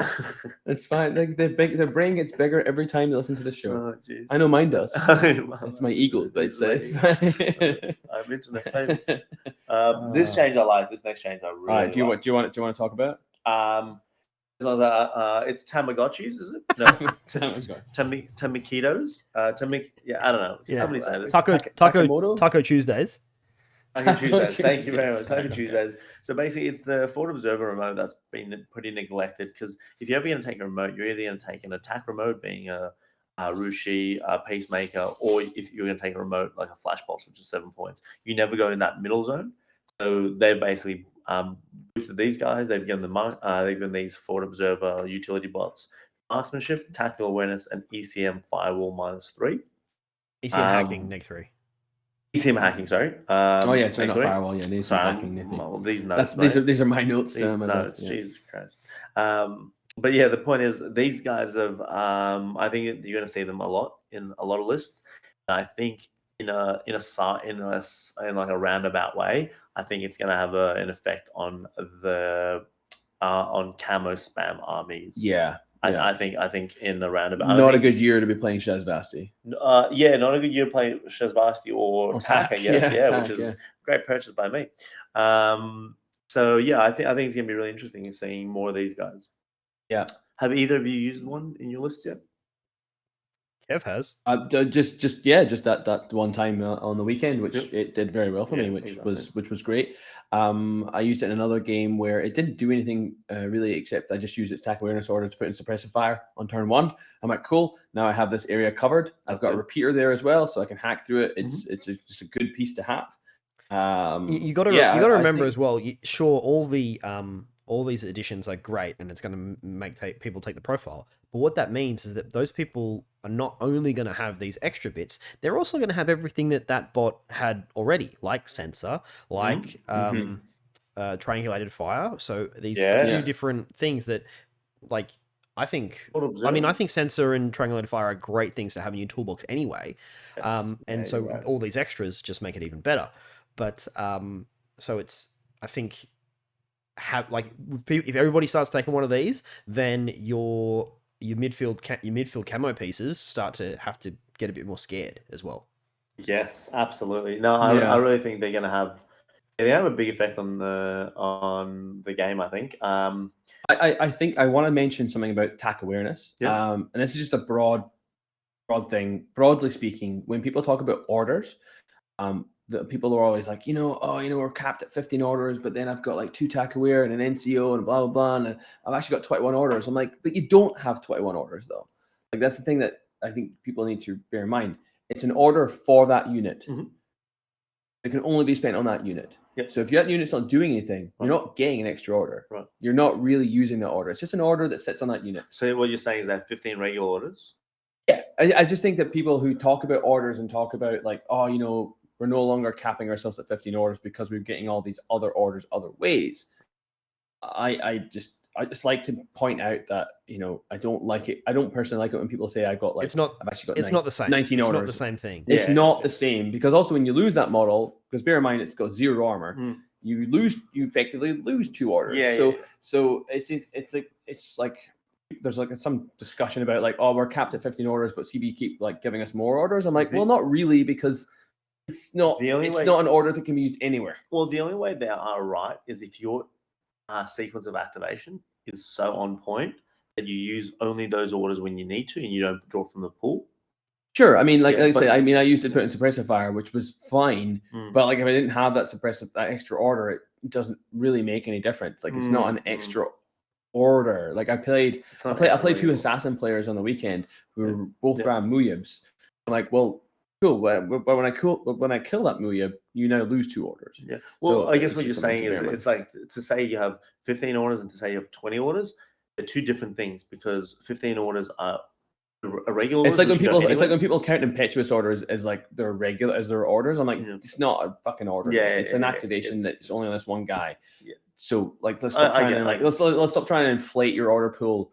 Like to say like I have like you've got 15 orders like everyone else does. Irregular orders, attack aware orders, and impetuous orders aren't equivalent to a regular order. NCO is an exception, I think, because that is like an order. It's a lieutenant order that you can use on. No, it's not. It's the same as attack awareness to me. It's just limited to that one model. It's often because you sometimes have multiple NCO orders, or you have like you can spend it on lieutenant or the NCO guy. So sometimes it feels like more of an order. But anyway, that was just like a quick side rant, because I'm sick of hearing it on people talk about it. Like, that's why one orders. Oh my god. Either way, I think these things are gonna be great. And then don't forget, they're 6-4 specialists. That's the other thing as well. Yeah. Yeah, and then And- combined army, and you've a got, re- and you've a got terrain repeater. total. Oh, actually, yeah, we should go through what factions, or off the top of your head, what factions benefit from this the most. Hackaslam, obviously. Hakislam, the Rafik. Hack. Dashat, because they also get them as well. Oh, really? Yep, they get Oh, the Rafik. Jeez, okay. Combined army, because they get them with the M drone gets terrain total, which now gets like 7/4 move in some missions, And super jump in some missions. and super jump in some missions. Yeah. And nano screen. Was that the Shavasthi one? only the Shav. Oh, good point. Yes, the Shavasthi one now gets a nano screen with that as well, That's fucking. but it's 23 points. It's more expensive. But the thing is, so technically you can have a Guelos with 2 of those attached to it. Yes, So that's like. and that's like 2 Takaware orders. Now that's where you could say Takaware is more orders, because it's like moving 3 units. Yeah, moving a whole link. That's which when is it's in a really link team, cool. yeah. But it's in a link team. That's fucking Also, nasty. any of the Nomad ones, because they get Climbing Plus. Also, the O12 ones get Climbing Plus, Oh, which becomes a dear. more useful piece to get up around and actually use that gun and the Oh, repeater. Yeah. And So- and obviously Zoe Pywell apparently that's So really good. yeah. And then Pywell. the Meteor's on as The well. Meteor's on, yeah. Yeah, I I haven't think seen those- Meteor's on much, but yeah. I think those off the top of my head are the ones that are the big winners. Yes, yeah. Imperial Service get 2 of these guys, by the way. We have availability too for Okay. our Imperial Service players, which are. Yeah, there's none. Yeah. Anyway, Yeah. No, I think the hack ones, because they get the rifle like shotgun, which is really useful. Oh, the And when you've got a shotgun with marksmanship, it's also quite useful, because you're just ignoring that cover. So you're like, I am now on 17s. yes, With that shotgun, which is really nice.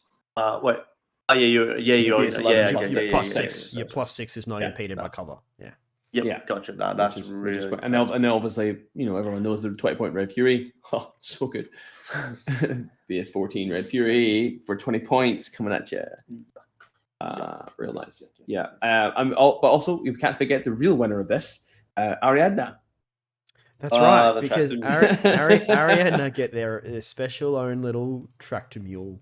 Can we just talk about this fucking sad excuse for a profile? Of course, we can Let's just bring it up on find the it. screen. You find it and put up for our listeners. Yep, that's what I'm trying to do. I'm gonna be running this fucking sad excuse soon, aren't I? Yeah, tractor mule, forward observer. For some reason, like between 1 and 3 points more than everyone else's. Jesus. It's because I thought armor so. is expensive. That's Right, why. I mean, rifle light shotgun, not bad. I think that shotgun's good. Repeater, good. It's Observer, got good. baggage. It's got baggage as well. It does have baggage. yeah. Okay. Oh, that's really good. You're right. Yeah, 27-point bag. Sorry, 37-point bag. 37-point Yeah, baggage. that's That's not actually that bad. now you And mention it. ECM guided neg 6. So Yeah, it's not gonna- sure. It's not going to get guided that, I suppose. Uh-huh. Yeah, okay. Only BS But what else 10. is good about it? Fizz 9. Yeah, BS10, Fizz 9. 4/4 move, S4. Does not have Has no beat. does not have any BTS. sensor. Does not have triangulated fire. Oh, No, dear. it's Web 12. Oh, okay, I'll take it all back. It's Yeah. it's bad. It's bad. It's bad. bad. It's got armor 2, which is why it's 17 points as Right. opposed to being like 10. It's pretty shockingly bad. Toha also get it, and so does Spiral Core. Fucking- Now Toha actually get a win out of this, because now Toha can run fucking how many baggage can they run now? So they can run 2 tractor mules. There comes a point where it's just. Yeah, but like who? Okay, so where are Chaxas? Where are they again? They're over here. They're somewhere here. Chaxa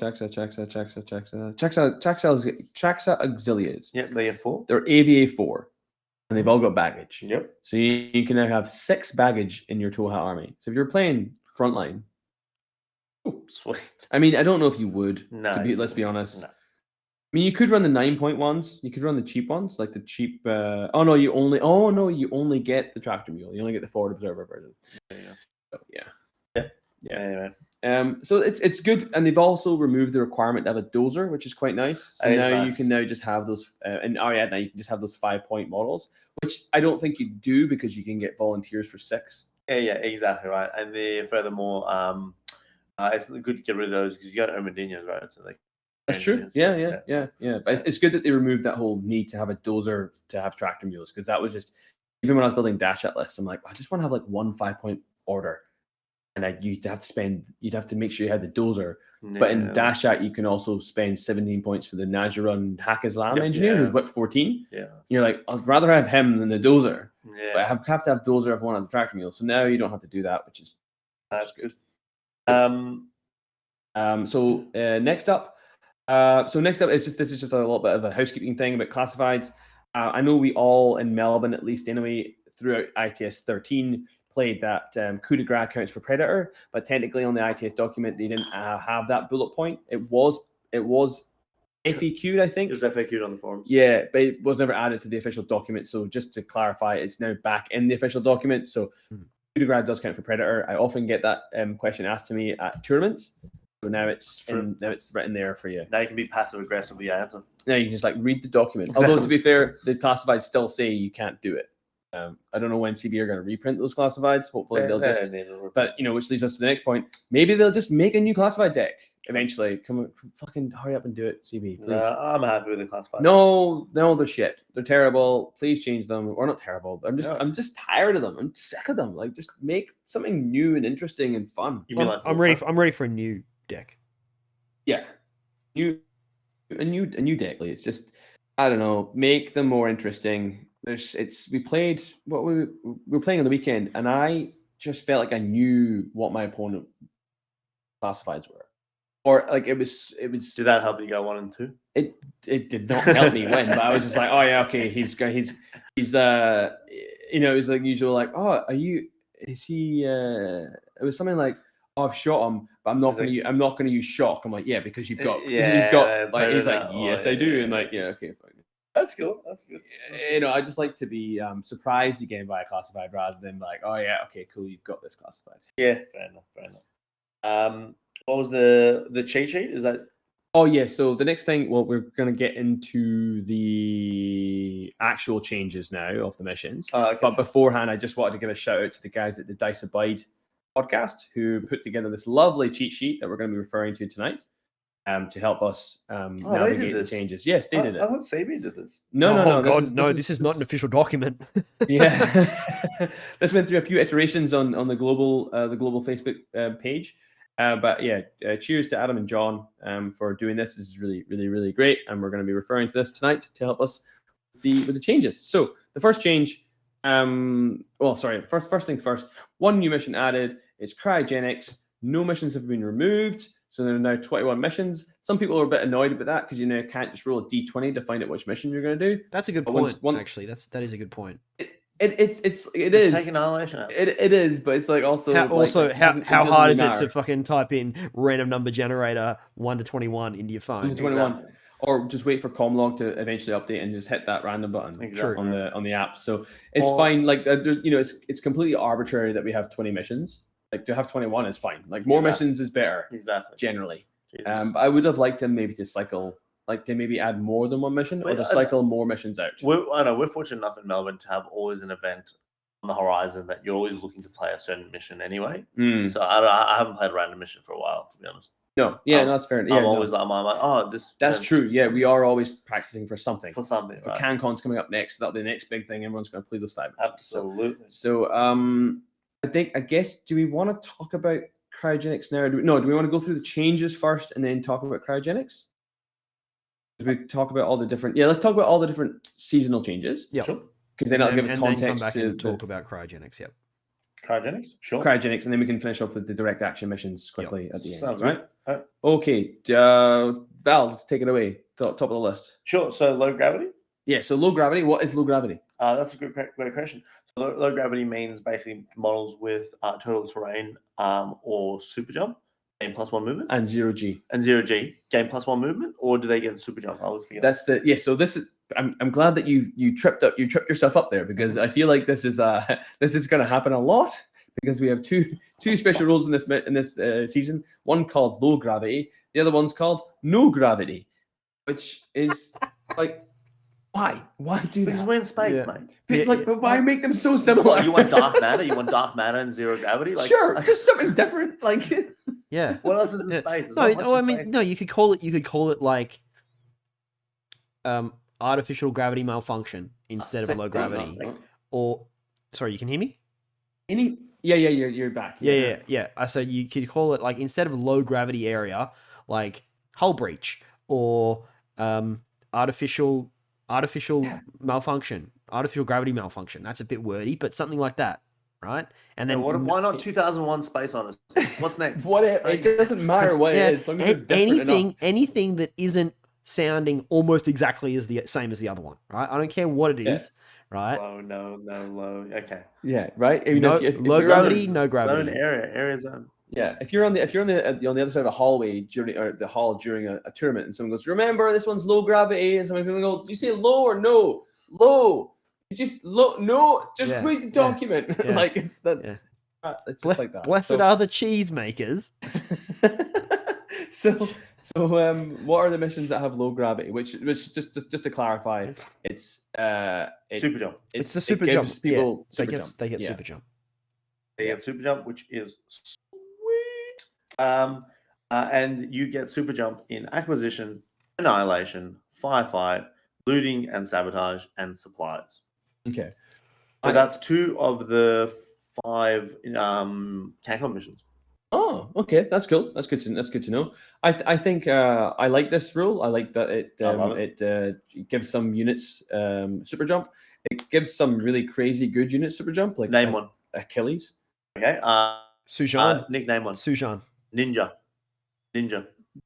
Yeah. And see, like, and again, like now camo markers, they don't break their marker state if they super jump. As long as they don't do the whole order. As long as they're not doing a real long, as long as they're not doing a long jump, as long as it's just a short movement jump, then. Yeah, the Sujan, you're right, Nick. Like that is Sujan now gets an 8-inch super jump, or can actually do the 14-inch super jump if it wants to combine both its movements. Just to no, only 12. It's 8-2. It's 8-2. Oh, because it's only in its cat form, is it? It's 8-4 if you transform mid-order in the second short skill. Oh, but then you lose a super jump because you no longer got terrain total or something. Is that right? Yeah. Maybe. Yeah. Okay. Fair enough. Yeah. But 8-inch super jump. What's great about that is even though he's a 40 mil camo, 40 mil marker or 40 mil base, 8 inches is enough to get you on top of most buildings and still have enough like spare. Absolutely. The problem with like a 4-inch super jump is on most buildings that are in Melbourne, they're like 3 inches high with a 1-inch parapet, which you don't have enough. You literally can't jump 4 inches up into that unless you play some sort of rule where you just vault the parapet. Yeah, you just vault the parapet. That's kind of how I always play it. Is you just vault through the parapet. Yeah, because you get to a point where your silhouette is bigger than it, and then you just vault the rest of the way.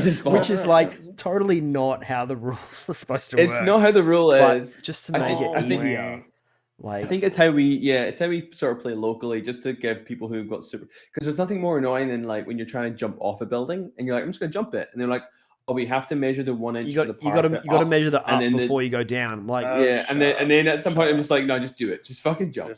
Like, because otherwise super jump is useless. What about this? How's this for a take? Right, you can move through a gap that is less than half your silhouette size.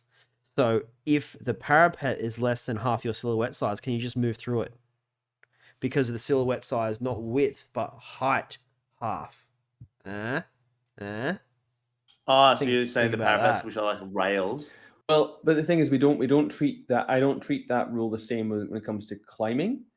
You know, with climbing, you have to climb, you have to vault, you have to get over that parapet, you have to get to the top of it. Like, you don't just be like, you don't get to like the 3-inch part and then you just like walk through the parapet when you're climbing, even if you're using a ladder. So it shouldn't be the same for jump. But I know that we do play that locally just to be like, well, because otherwise super jump, you can't ever use it. So yeah, it's fine. It's interesting that they made it those 5 missions. Acquisition, annihilation, firefight, looting, sabotage, and supplies. Supplies is a good one because you just grab it and get up on top of the building. You could do that. Yeah. Acquisition. Yeah, I guess if the terrains, if the table ends up where the consoles are elevated, that makes it nice and easy. Maybe. Annihilation, who the fuck knows? Firefight, who knows? Firefight, you get the free Corsair and Firefight as well, which now also gets super jumps. So it's like a double whammy in that one. Next up, we've got no gravity, which is different. That's the one that gives you super jump. This is the one. No, exactly. This is the one that gives you a +1 movement. Yep. If you have terrain total, terrain 0G, or super jump. Or is this the one if you're a data breacher as well? Well, if Master you're the Breacher Master is the Breacher, terrain rule. you get 0G, Yeah, so okay. therefore you would get the +1. So this gives you +1. Now, interestingly, it does say it's only to the move skill, like the capital M move skill. So that means you don't get the +1 No, if you're this bonus is during a move skill, not a yes. Movement skill, not a movement skill, because like a jump is a movement skill, but it's not a move skill. So you don't get the +1 inch if you are jumping, which also includes super jump. And you don't get it if you're climbing, but you do get if you're using climbing plus, because climbing plus is a move. And obviously, you don't get if you're dodging or whatever else like that. But this is good. It's a bit sad that it doesn't carry over into super jump. It's weird that CB made that explicit, given that they're trying to make super jump more viable, but then they're not giving you the extra inch. Because sometimes that's all you need, baby. Like just an extra inch.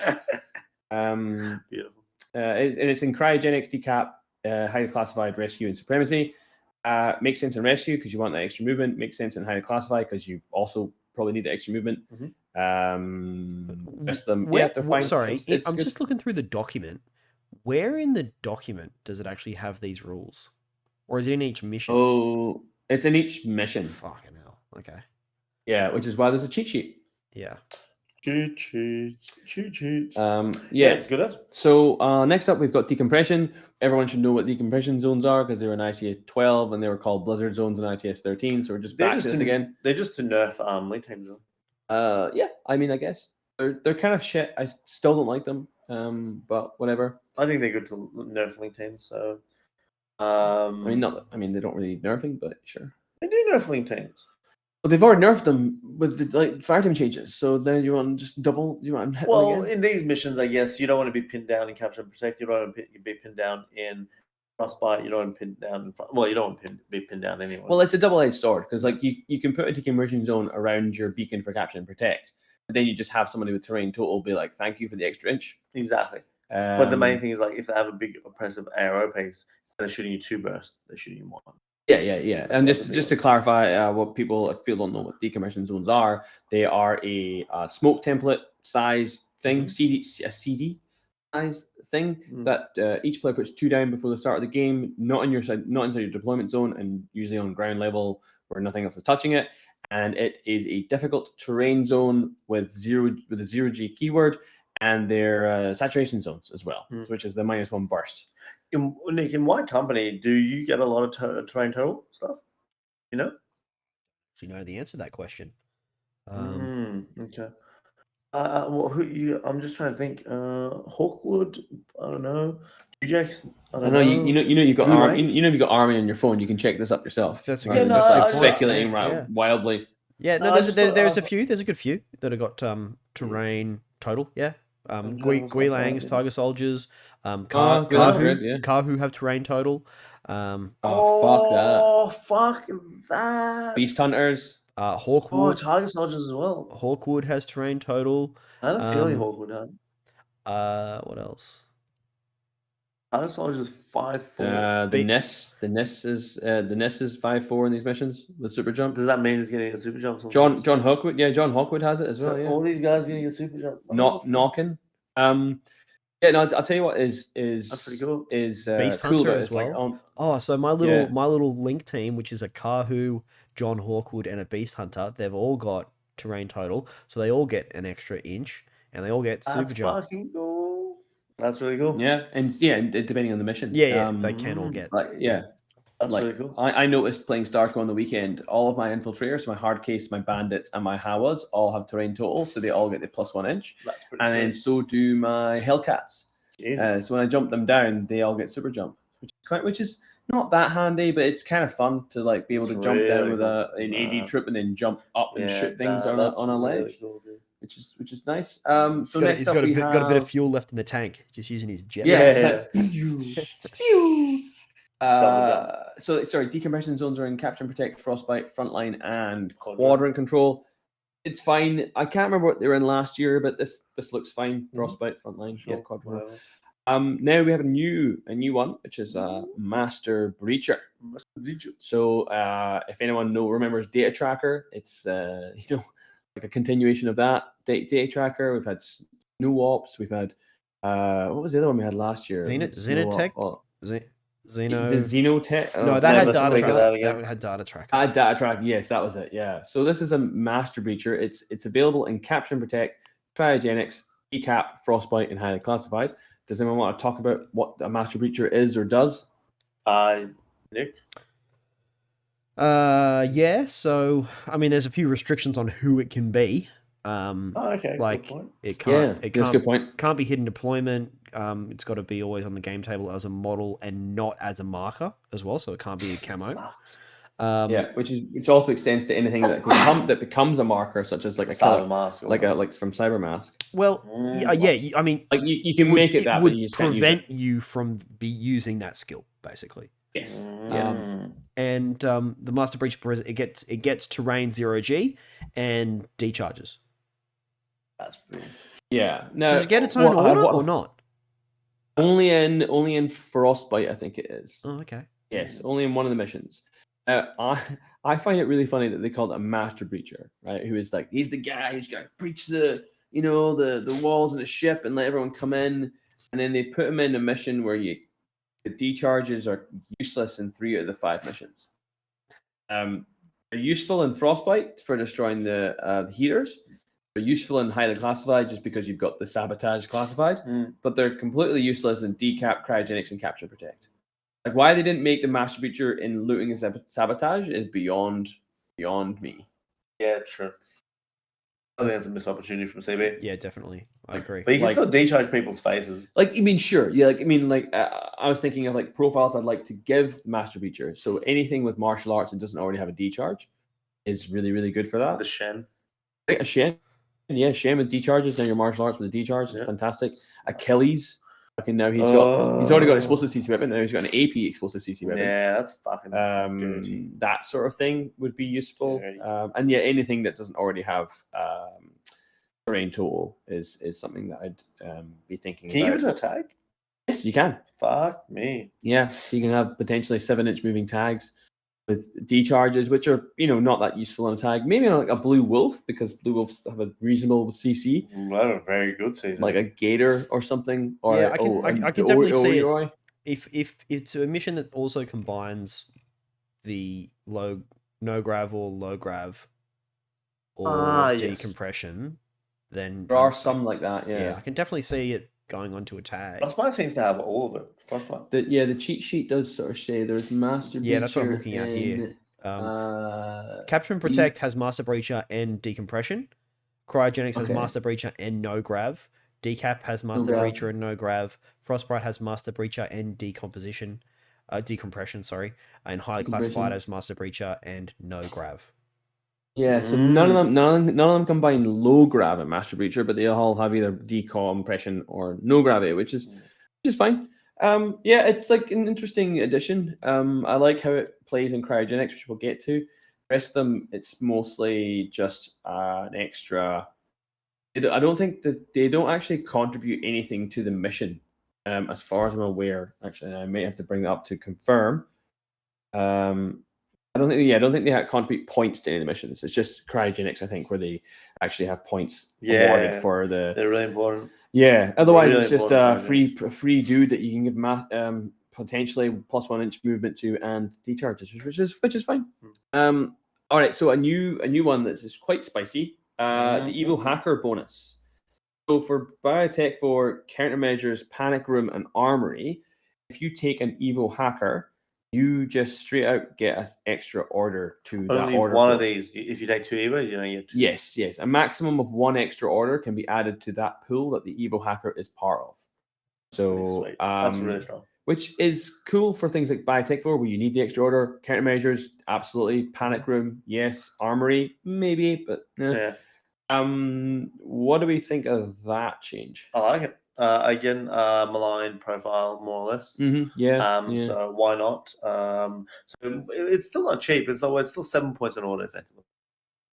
Sure. But you're saving on spots. I mean, if you're taking it anyway, it's a free order that you can use to. I mean, OSS love this. Yeah, OSS right. really love this. I think it's a little bit. Oh, excuse me. it feels like they're obviously trying to get us to take Evo hackers. Sorry, is that Evo hacker bonus? Is that it's only on certain missions, isn't it? It's only it's only in Biotech, Vor, Countermeasures, Panic Room, and Armory. Right. So for those 4 missions, if you take an Evo hacker, you will get an extra order. That's added interesting. To that So pool like of Evo you've got hackers in. Biotech Vor and Panic Room. They're both ones with like where you got to move out of the zone or you die. Move out, right? yeah. Yeah.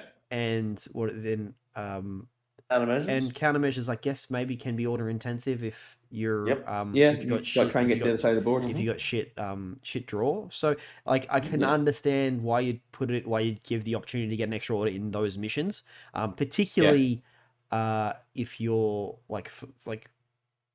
Biotech Vor can be particularly hard if you're playing vanilla, for example. Yeah. Vanilla to get out of those zones. So the extra orders can definitely help. The problem I find with it though is people are. I feel like CB's intent on this is to get people to take Evo hackers, right? Because maybe people aren't taking enough of them, or they're not taking them for the right reasons, or whatever. Sure. But now they're still not going to be taking them for the right reasons. They're going to be taking them just for the extra order. Like in Biotech Vor, I can absolutely see somebody just going, "Here's my 2 order generating thing that's I'm not even going to touch. I'm going to leave it in the Biotech Vor zone to die, Just so I have to those give me an extra orders. Yeah, 1 extra order essentially to move something else out." It's not going to help us use an Evo hacker. It's just going to help us. But it's just, But as you list building, if you take an Evo hacker, you might be more likely to then consider how it synergizes into your list. Just having it go through your mental process on building the list, you might start looking. Well, this is why the addition of the War Driver as an Evo hacker is really interesting. Because Ariadna, I think the War Driver might even be able to link in some of the sectorals. Sure. Now you've got an Evo hacker that's got 6 cents. It's got a combi rifle. I think it might even have an emitter. Right? It's not a bad profile. That you might go, oh well, now it gets me an extra order in this mission, and it actually does something. Whereas an Evo hacker in every other army except for combined army does. It just sits there going. Beep, beep, beep, beep, beep. So yeah, and also the combined army one's gonna be sick. Don't forget Scylla as well. Yeah, Scylla as well. Scylla is an Evo hacker, and she's So that's interesting change. This is like unlike what I was saying before, but hack awareness not being a true extra order. This is an extra order. Yeah, it's a true one. So this now gets you up to 16 regular orders in your army if you want to, which is nice. It's fine. I find myself taking Evo hackers a fair bit in my armies anyway. Well. In ISS, you always want the Decani HMG to kind of do your gunfighting. Yeah, so now it's a free order to put support wear up or to spend it on something else. In very few missions, but yeah. Absolutely. In 4 missions, which countermeasures gets a fair bit of play. The other 3 less so. Sec debt. Okay, so now we're into additional units. So last season we had the bike. Everyone loved the bike. The bike was great. Now you can't have the bike and everyone's salty. Haha. Sorry. I mean, like the bike's still there, but anyway. I went out and got a bike and painted it and everything. Now I can't use it anymore. Well, you can still use it. It just doesn't get covered. Yeah, it was always temporary. Yeah. Well, no, not necessarily, because a lot of factions can't actually take the what's it called? True. Some can't take. Well, the motorized bounty. Oh yeah, you're right. There were some factions which only got the ITS bounty hunter bike. So yeah, that's fair enough.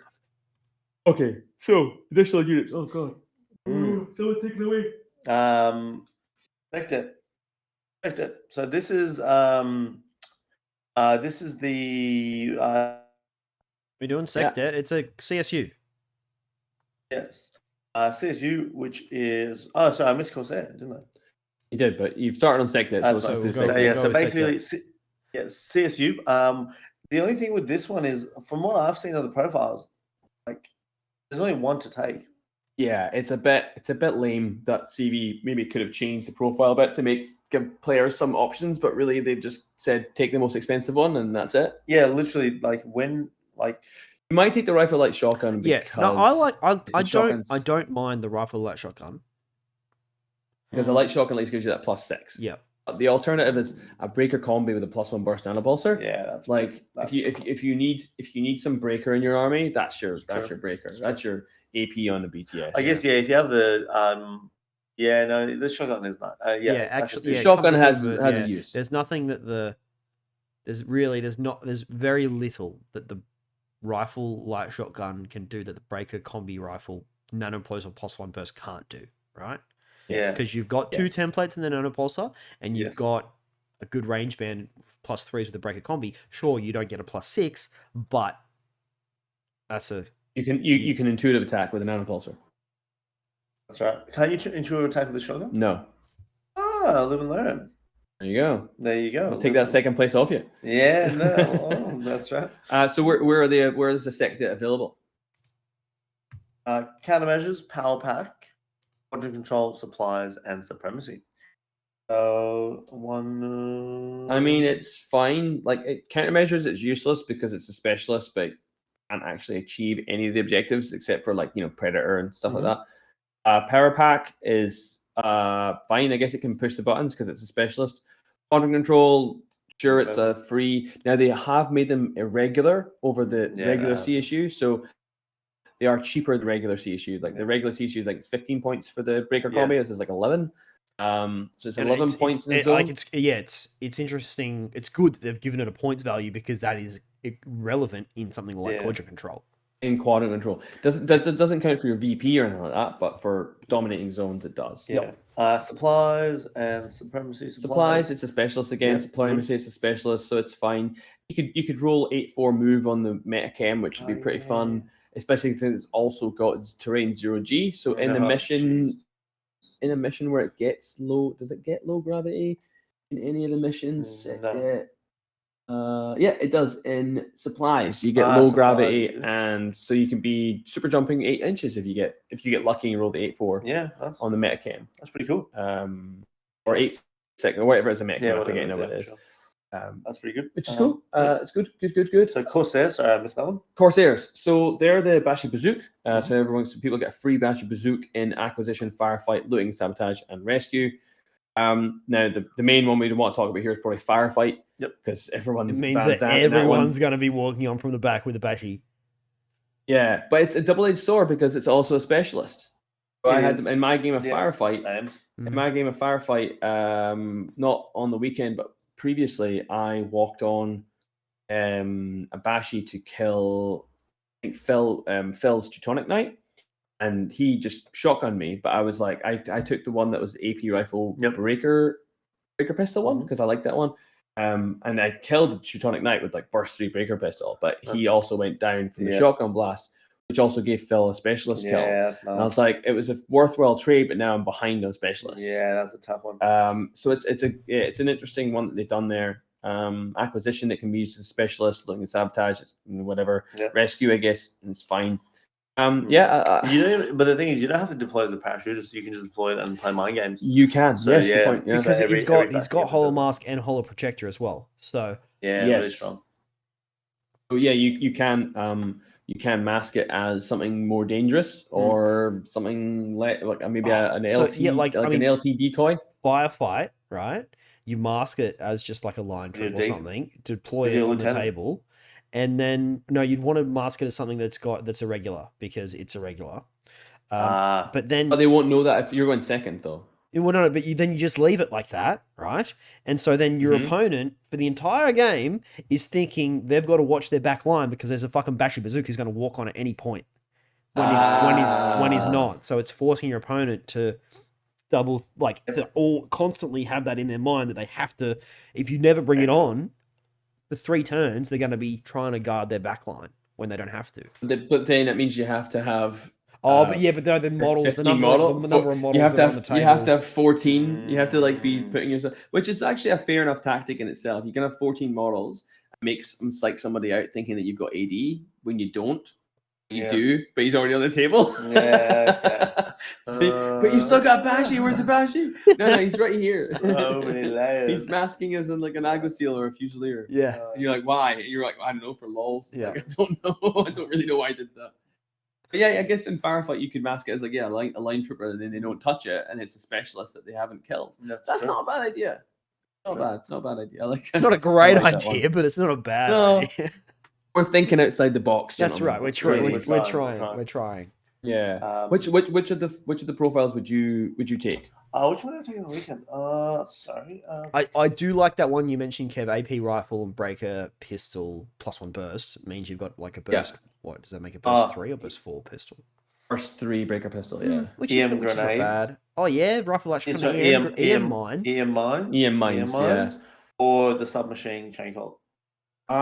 Yeah, I think the rifle light shotgun EM mines is probably the most obviously good one because it gives you a 16-inch range gun, gives you a light shotgun with its templates, and it gives you a deployable. Yep. Really, really good.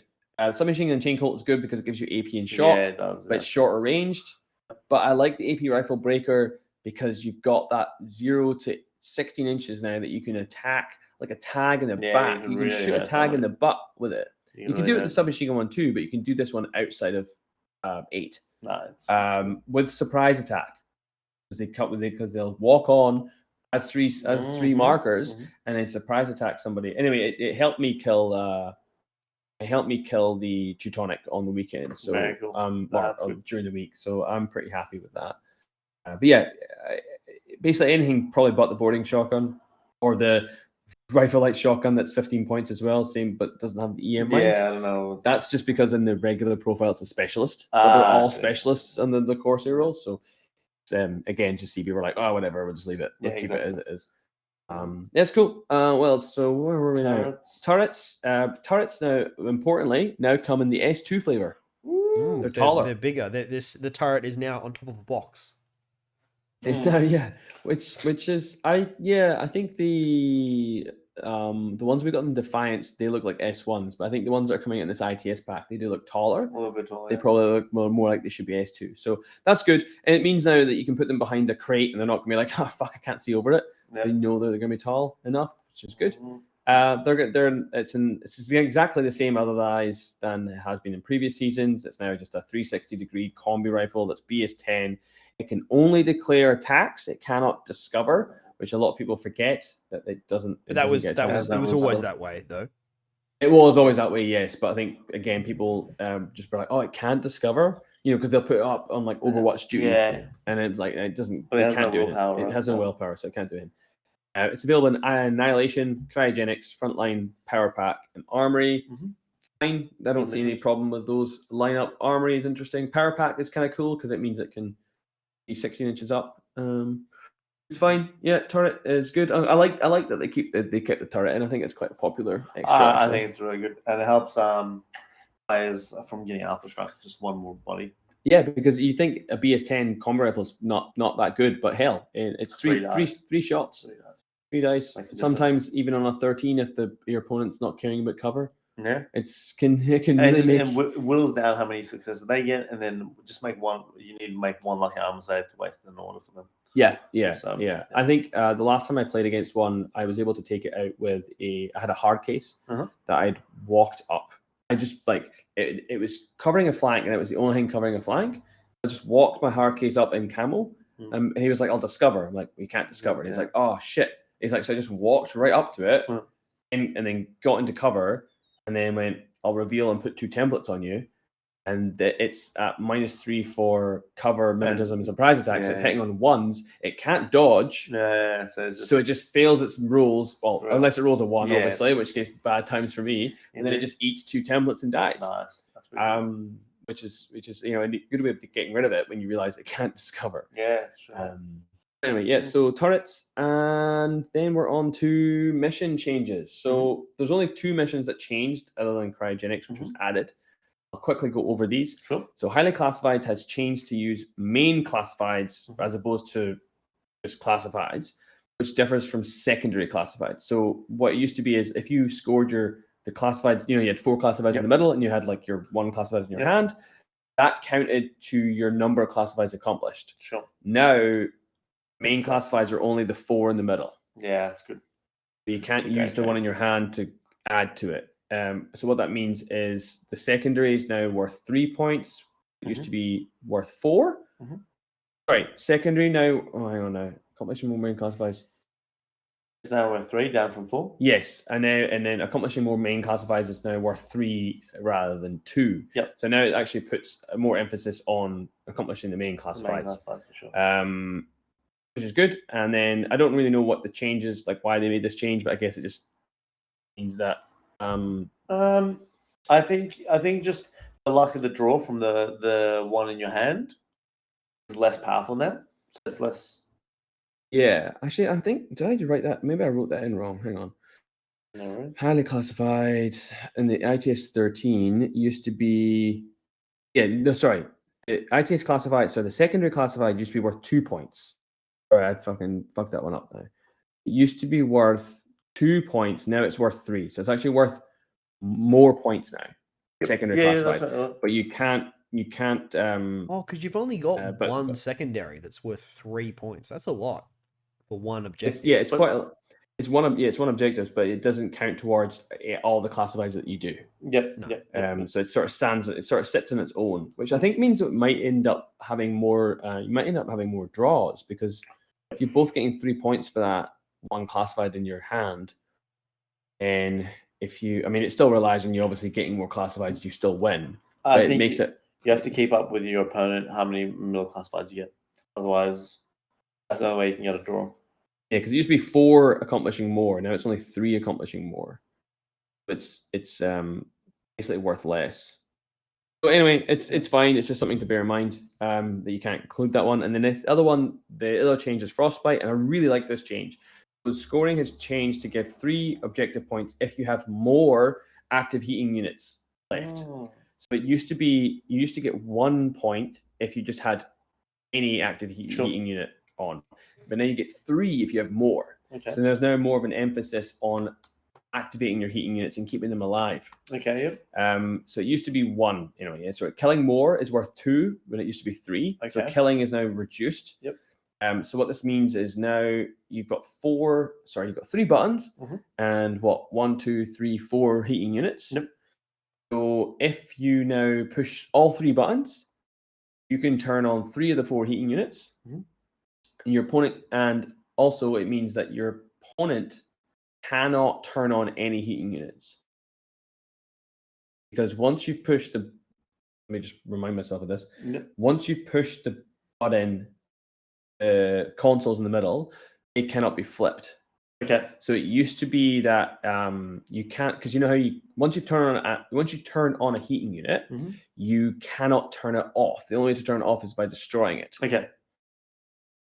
Now, if I turn on all 3, but you could flip the ownership of the active heating unit. Yeah, but now by pushing the button. Destroy it. But now you can only destroy. Now you can only destroy it. So Okay, gotcha. That's pretty cool. if I push all 3 of the consoles, those are mine. Yep. You can't turn any of them on. Only destroy which means you have to destroy all 3 of my heating units to get 3 points, to deny me 3 points. Yeah, so it's a way of like, if you go first, you can push all 3 buttons, get 3 points, and that's locked in. That's quite the tempo change. It's kind of like cryogenics, which we'll talk about in a sec.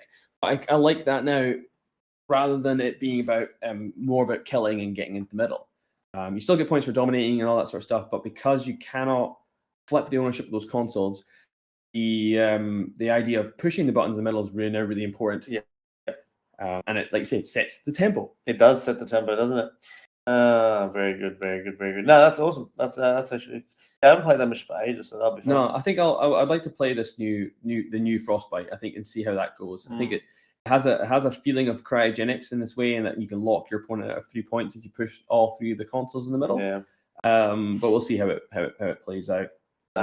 Nick, did you have anything you wanted to say on Frostbite or highly classified? All right, let's get into cryogenics and now. then let's wrap it up. Cryogenics, we've all played except you, Nick, unfortunately. Yeah, haven't had a chance to play it yet. Don't understand it. Yeah. I think it's too complicated. It is a complicated mission. Do you want to give your thoughts? Or no, sorry. Do you want to quickly? I know I can't even be fucked running through how it's scored because everyone's read it, right? Yeah, everyone's read it. It doesn't matter. So let's just give her like thoughts. And we'll put the flow chart up in Discord. After the episode, anyway. Let's do that. So, but effectively, I think the mission's really good. I think it's pretty different. And I think, I think it's challenging, but it's fun. It's fun. Yeah, it's a very different mission. It's derived from a Dire Foes mission as well, which I don't know if you guys remember, but BCB this year we used an adapted Dire Foes mission for mission 1, which was called Data Cache or something like that. And that had the threaten HVT in it. Yep. And I liked that that dynamic because it was like you don't have to have this HVT in your possession, but if you're near enough to them, then it counts as threatening. Yep. So they've used this same idea in this mission, which I think is adapted from Obsidian Head, which is the new Dire Foes mission. Sure. Anyway, I like all the different levers you can pull in this mission. I like how you it's very difficult to lock you out. Well, you can be locked out of points, but there's multiple ways to achieve those points. Be it from pushing the buttons, dominating with your Master Breacher, dominating a zone with an HVT in it, or even just threatening an HVT. That's right. You can get like 1 up to 2 points for just threatening an HVT at the end of the game. So like you will often not finish the game like a 10-zip. It'll be like my game on the weekend was a 7-6. And before that, it was like a 5-5-2 or a 5-4. You know, like it's quite. It feels like you're not. It does feel like you're always in the game, even though there are some elements of the game of the mission which will lock you out. Like if they push more if they push 3 of the 4 consoles, that gives you 2 points, and your opponent can't get any of those points back.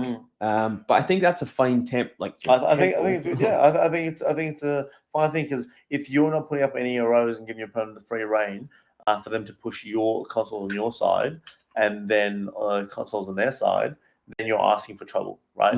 You're asking for trouble. You have to kind of compete a little bit, be it with mines, mad traps, or genuine arrows, which is pretty interesting. I think that's a pretty cool mechanic. I think the HVTs popping out in unison with the Silverback change. I think that's going to be cool once people start getting more familiar with the mission and start pulling pulling the HVTs around and moving them around zones. I think that'll be pretty interesting. And the fact that you can threaten them. So even if opponents even if you get unlucky and the both HVTs or the one HVT is on their side, threaten it. Yeah, if you can't dominate that zone, like you don't have enough points, you still threaten it, which gets you a point rather than nothing. Exactly. If you're going last, if you're having the last turn, you can still kind of make a dive for it. And that was really what came down to my game against Jacob. It was only because I dominated the zone that his Master Breacher was in the last turn that made it a 7-6 win to me. Otherwise, I think it would have been a 7-all because he was still getting 1 point for dominating where his Master Breacher was. Or if he was in another zone, if he just walked his Master Breacher over into a zone where I wasn't, then it would have been a 7-all, I think. Yeah. So it makes it for really close games. I really like it. It is complicated, and it will, we're running through the end of the game going, okay, let's break this down again. You get 2, and then you get another 2 here, and it's quite assassinate. There's other moving parts. You can assassinate your opponent's Master Breacher, which is really cool. I think that's very strong. Yeah. So obviously picking the right Master Breacher is important. Keeping them in reserve as well. Because you don't nominate until after all the deployment's done. True. So I think it can be quite difficult to assassinate the Master Breacher because you only nominated them once every model's gone down. Yeah. Now you may have one that you have in mind, like your tag, but you don't have to put it. But you can. I think it's worthwhile making an army with at least 2 options for a Master Breacher in case your opponent calls your bluff and says, "Well, it's probably this model, isn't it?" And then they put their impersonator down. Or their whatever, like their attack piece. But having to push it into the middle as well, like whoever is going to be your right Master Breacher, like I don't know, John Hawkwood or the Shen or whatever, they have to be going to the middle of the board. Well, they only have to just cross into the deployment outside of the deployment zone. They only have to move 1 inch outside the deployment zone. Yeah. That's all they need to do for the whole game. You don't actually have to do anything. So you can make it like a 10-point Agile seal. Okay. All it needs to do is just crawl out of the deployment zone and be like, as long as I'm dominating this zone, I get 1 point. It doesn't need to be doing anything else. And in some ways, you don't want to expose it to risk. That's true. Because it's 3 points that you'll lose. But you're right though. If you are pushing it out there, it can. But then it can't threaten an HVT unless the HVTs are miraculously on your side. Yeah. Which leads to the next point is how do you determine where the HVTs go? Well, that's the random part of the mission. Yeah. Well, it's because it's slightly weighted, right? So it's So the odds are against you if you're pushing Yes. them early. So if you push the buttons on your side, then the odds are 35% chance that they'll pop out on either of them. So I don't know, between the two of them, I don't know, it's probably 50% chance off the top of my head. I don't know maths well enough. Yeah. But I mean, I've played like 3 games of it now, and I don't think nobody's ever gotten the HVT on the first I've one. played a game where someone's got it on both. First one. Oh, really? Yeah. It's It's like first box empty, second box like they'll either go to my side of the table, it'll be there, and then they'll go back to their side and it'll be empty, which means like they're crisscrossed, or they're both on my side. I'm like, wee. That is a random element that I like, and I don't like. I like that it's weight. I think I would have rather it be like maybe like rather than like a 12 or less, maybe like a 13 or less. Like no, it's 13 or more. Sorry. Yeah, you're right. Sorry. Yeah, I'd rather it be 13 or so. I'd rather it be what? I think it's perfect the way it is, to be honest, because the odds are against you to like. So they're not that against you. They're only like a 10%. 15. It's a 60. It's a 60-40. It's 65-40. 65-35. It's 13. Is it 13 or more? 13 or more. You're right. Yeah. Sorry. Yeah. So 40%. It's a 60-40. Yeah. I feel like I'd rather it be like a 70-30. Like make it really unlikely. Because if you go first and you get them on your side, and then you can be in a really powerful position. Nick, have you got any thoughts on this? Or are you just listening to us quietly? Yeah, he's just happy to just listen. Anyway, but yeah, so I don't know, I think it's a good mission. And I think lots of people should play it and just enjoy it. And then I think there should be more missions like this in ITS coming up. I think there should be more missions that have more moving parts and more ways to win.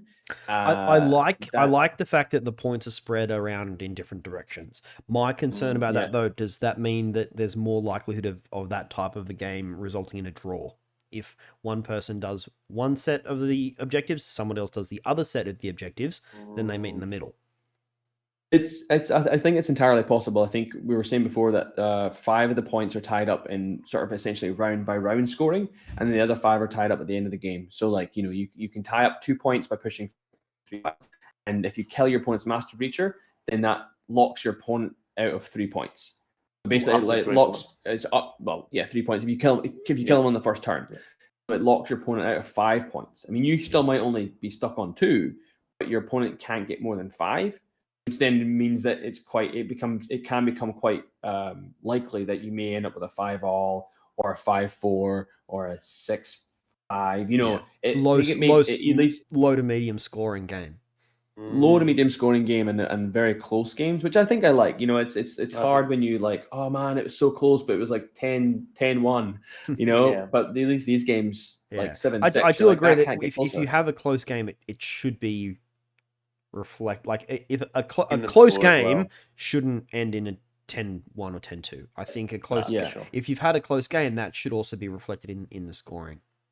Yeah, if possible. Yeah, absolutely. Yeah, and there is one mistake on the sheet as well. It does say you get 2 points for a classified, but I think that's been not officially corrected, but it's been on the forums that it's actually only 1 because point. if it was 2, it would add up to 11, but they don't want that.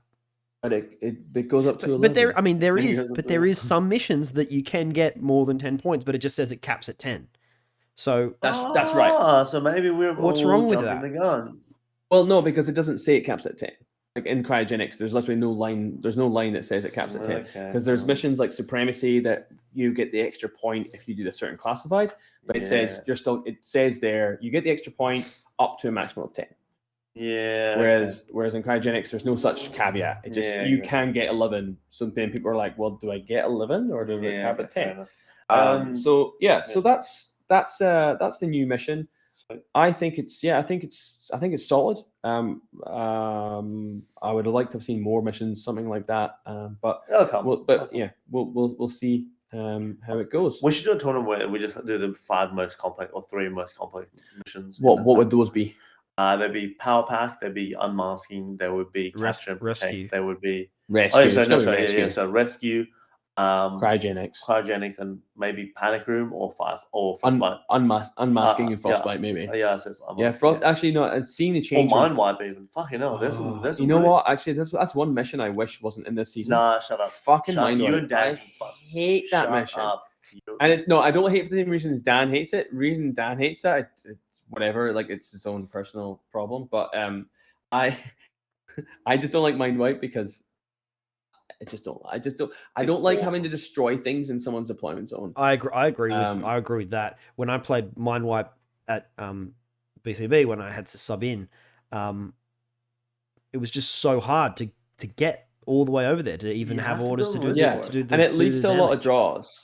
Like I think Dan's complaint on it is valid, but I like that it's that his complaint on it is like that because yes, you can lock somebody out by like stopping them from getting. No. Yeah. Sorry, he's saying that you can lock somebody out by pushing one.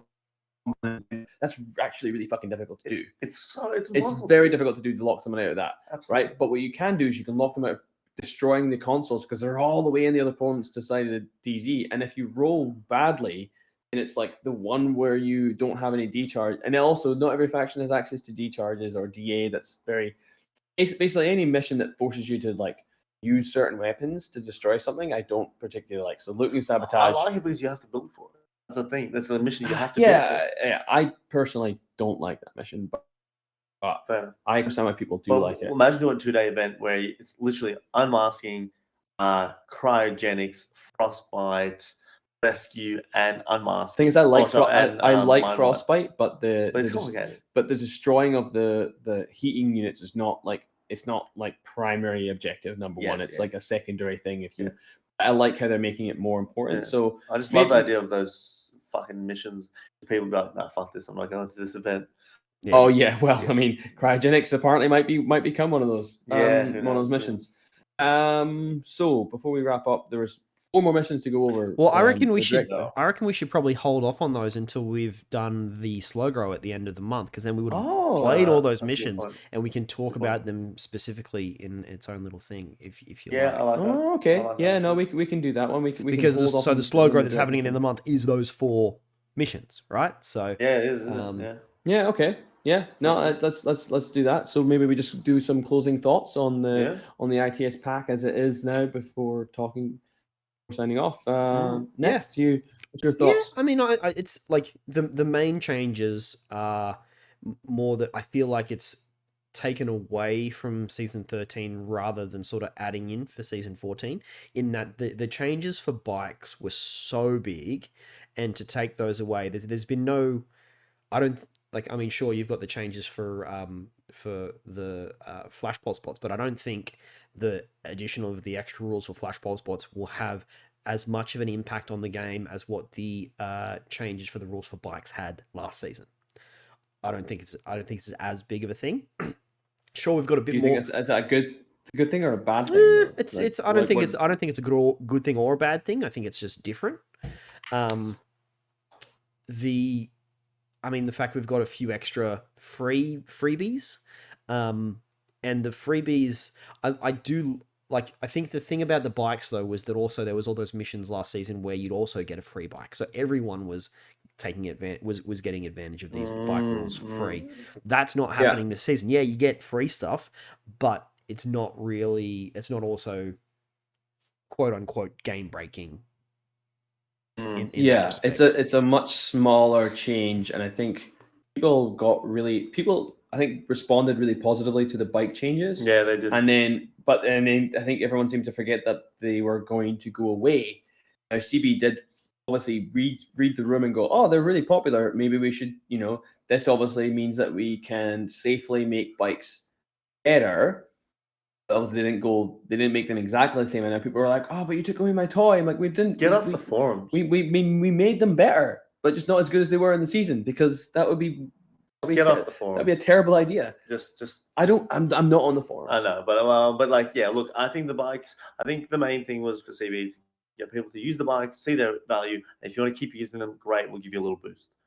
Yeah. I think that's fine. And then this is a much smaller. I think with the utility bots, it'll be the same thing. Yeah. I think people Yeah, no, I think that's true. I think people will see the marksmanship and as the main selling point, and then when they remove it at the end of the season, people will be like, "Oh, well, they're still useful." Yeah, absolutely. Whether or not people will retire them, I don't know. I'm not too sure. But it's seasonal. It's seasonal changes. Like the other thing that I do like as well, and what we've implemented in our quarterly challenge as well, it gives people the opportunity to pick up an extra model that they might not have gotten before and make it their own in their Sec deck or in their Corsair, to do something a little bit different. Maybe do a conversion, maybe like something like that. I think that's a positive move, not necessarily for the game, but for the hobby. Yeah, no, I mean, like, in last year, I made my little hover bike thing out of the little jet bike thing for my bike, so I might do the same for my Corsair or my CSU, or even my utility bot. What do we call those? I call them toolbox bots. Toolbox bots, that's the one. Yeah, toolbox remotes. Yes, that's the one. Like Hughes using one of the. I know Hughes picked up the Outcast pack. He's using the big muscly guy as his CSU. As a sec deck. Yeah, it looks so cool. That's a good one. Really nice. That's a good one. Oh, sorry. I think I took away from your points there. Did you have any other points? No, that was it. That was it from me. Was it? Yeah. Val? I think it's gonna be great. I like the season more than last season, I think. I was fearing the Bashi would be too strong, but they were fine. And I think these utility bots are going to be great. I think they're going to be a great addition. Yeah, I personally don't like the addition of these 2 new units. Not them specifically. I just don't like CB adding units. Like the bike thing was fine because they were quite underrepresented and undervalued, and it really did change fundamentally how a lot of people played the game in ITS 13. ITS 14 feels like just kind of fluff. It's just kind of like they're fine. It's just like another line troop. Like a Corsair is Bashi Bazouk is interesting. It's a drop troop. Actually, drop troop. Not many people take drop troops. That will influence it a bit. Yeah. The CSU is. I don't see it making that much of an impact. I like that it's there because I love CSUs in general, but I just don't know what CB. What I'm really keen to know is what they're trying to get out of the season. Like, what is the purpose of these changes? What is their design space? Like, where are they going? Because often you look at a season and you look at previous seasons and you go, oh, okay, I see why they maybe had this rule, because they're maybe testing the water for this new rule, right? You know, they've made bikes different, right? They've like done this with tags, right? They gave tags tag awareness to test the water to see if people liked it. So what is the goal this season? Are they looking at, like, especially with direct action missions, which we'll talk about next time, why are they there? Why did they make them? Is this a plan CB might have, like, if they're well received, maybe we'll make more missions like this, and maybe we'll ditch the classified objectives because people are complaining about them, right? People are complaining that they can't get them, for one. People are complaining that they're boring and they're stagnating the game, and removing them from the game, maybe direct action, now opens up other design spaces, other ways to win, other ways to play the game. So I'm keen to see, in a year's time, what CB take away from the season, because I can't currently see the benefit of these 2 units other than from a fluff perspective. And it's fun. Which is fine. They need to refresh the game every season anyway. So I think that's part of it as well. Well, there's not an awful lot of refreshing going on here. I think the utility bot and the mission changes. The utility bot, I agree with. I think it's going to be bigger than we think.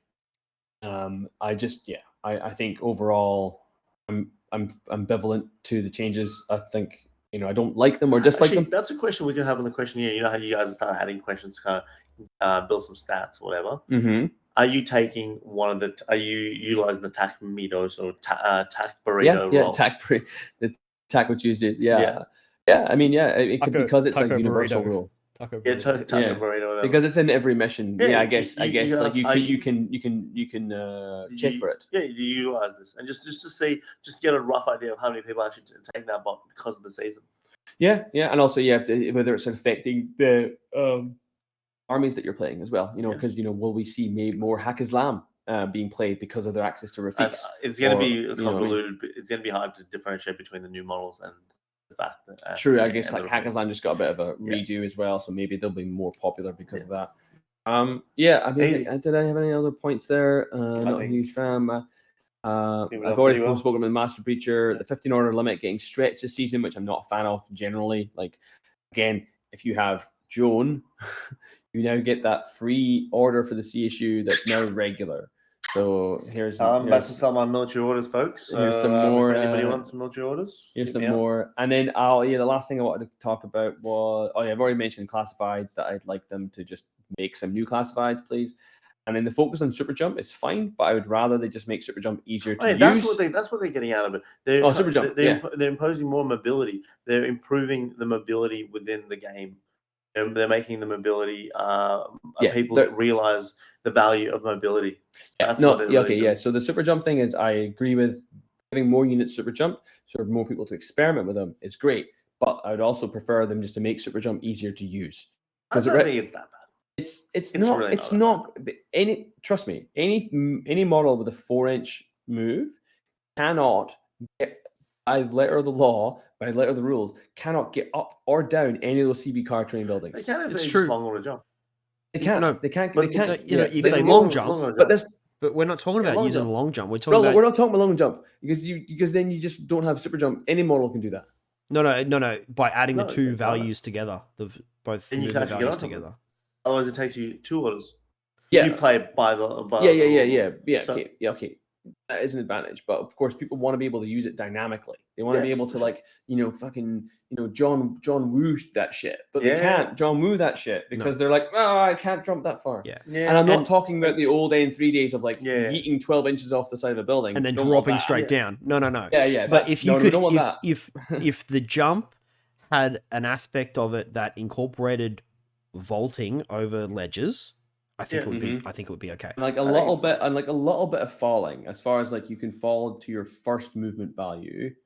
I think just to your silhouette size, or even your silhouette size. No, just to soak up that little bit of no. It's just to soak up that little bit of I can't make it down. Yeah, would be great. I think it's not that bad, and I think people will discover it's not that bad. No, I think you're right. I think there's an aspect that people will experiment with it and be like, oh, actually, it is useful. And as I mentioned before, a Fide jumping over a jackpot was great. Cool. That's cool, right? But it's a niche. It's not like it's a niche thing. It's not like an everyday. I need to get from point A to point B. I will super jump on this day, I can't do it unless I long order super jump. Which, you know what, actually, that is a fair enough point. If you're in a position where there's no AROs and you just need to get on this building so you can push a button, you need to get up there because there's a bloody moron up there. Woo! Well, if there's a moron up there, then you just get a free spotlight and they just shoot you. But then they just shoot you for free though. If you're going a long No, but isn't I don't know, it's one of those CB cardboard terrains where there's two levels. Two levels. You're on the first level and then you come around and you go. Yeah. Fair. No. But anyway, there'll be uses. We'll find them. And I think it'll be good. It'll be good. Yeah, I'm looking forward to it. Awesome. Well, maybe we can wrap it up then, fellas. Thanks again for the chat. And thank you, the patrons, for the microphone. That is been pretty great. Cool. Thank you. All right. Well, my name's Nick. Al. Evan. And you've been listening to Loss of Lieutenant. Good night. Peace.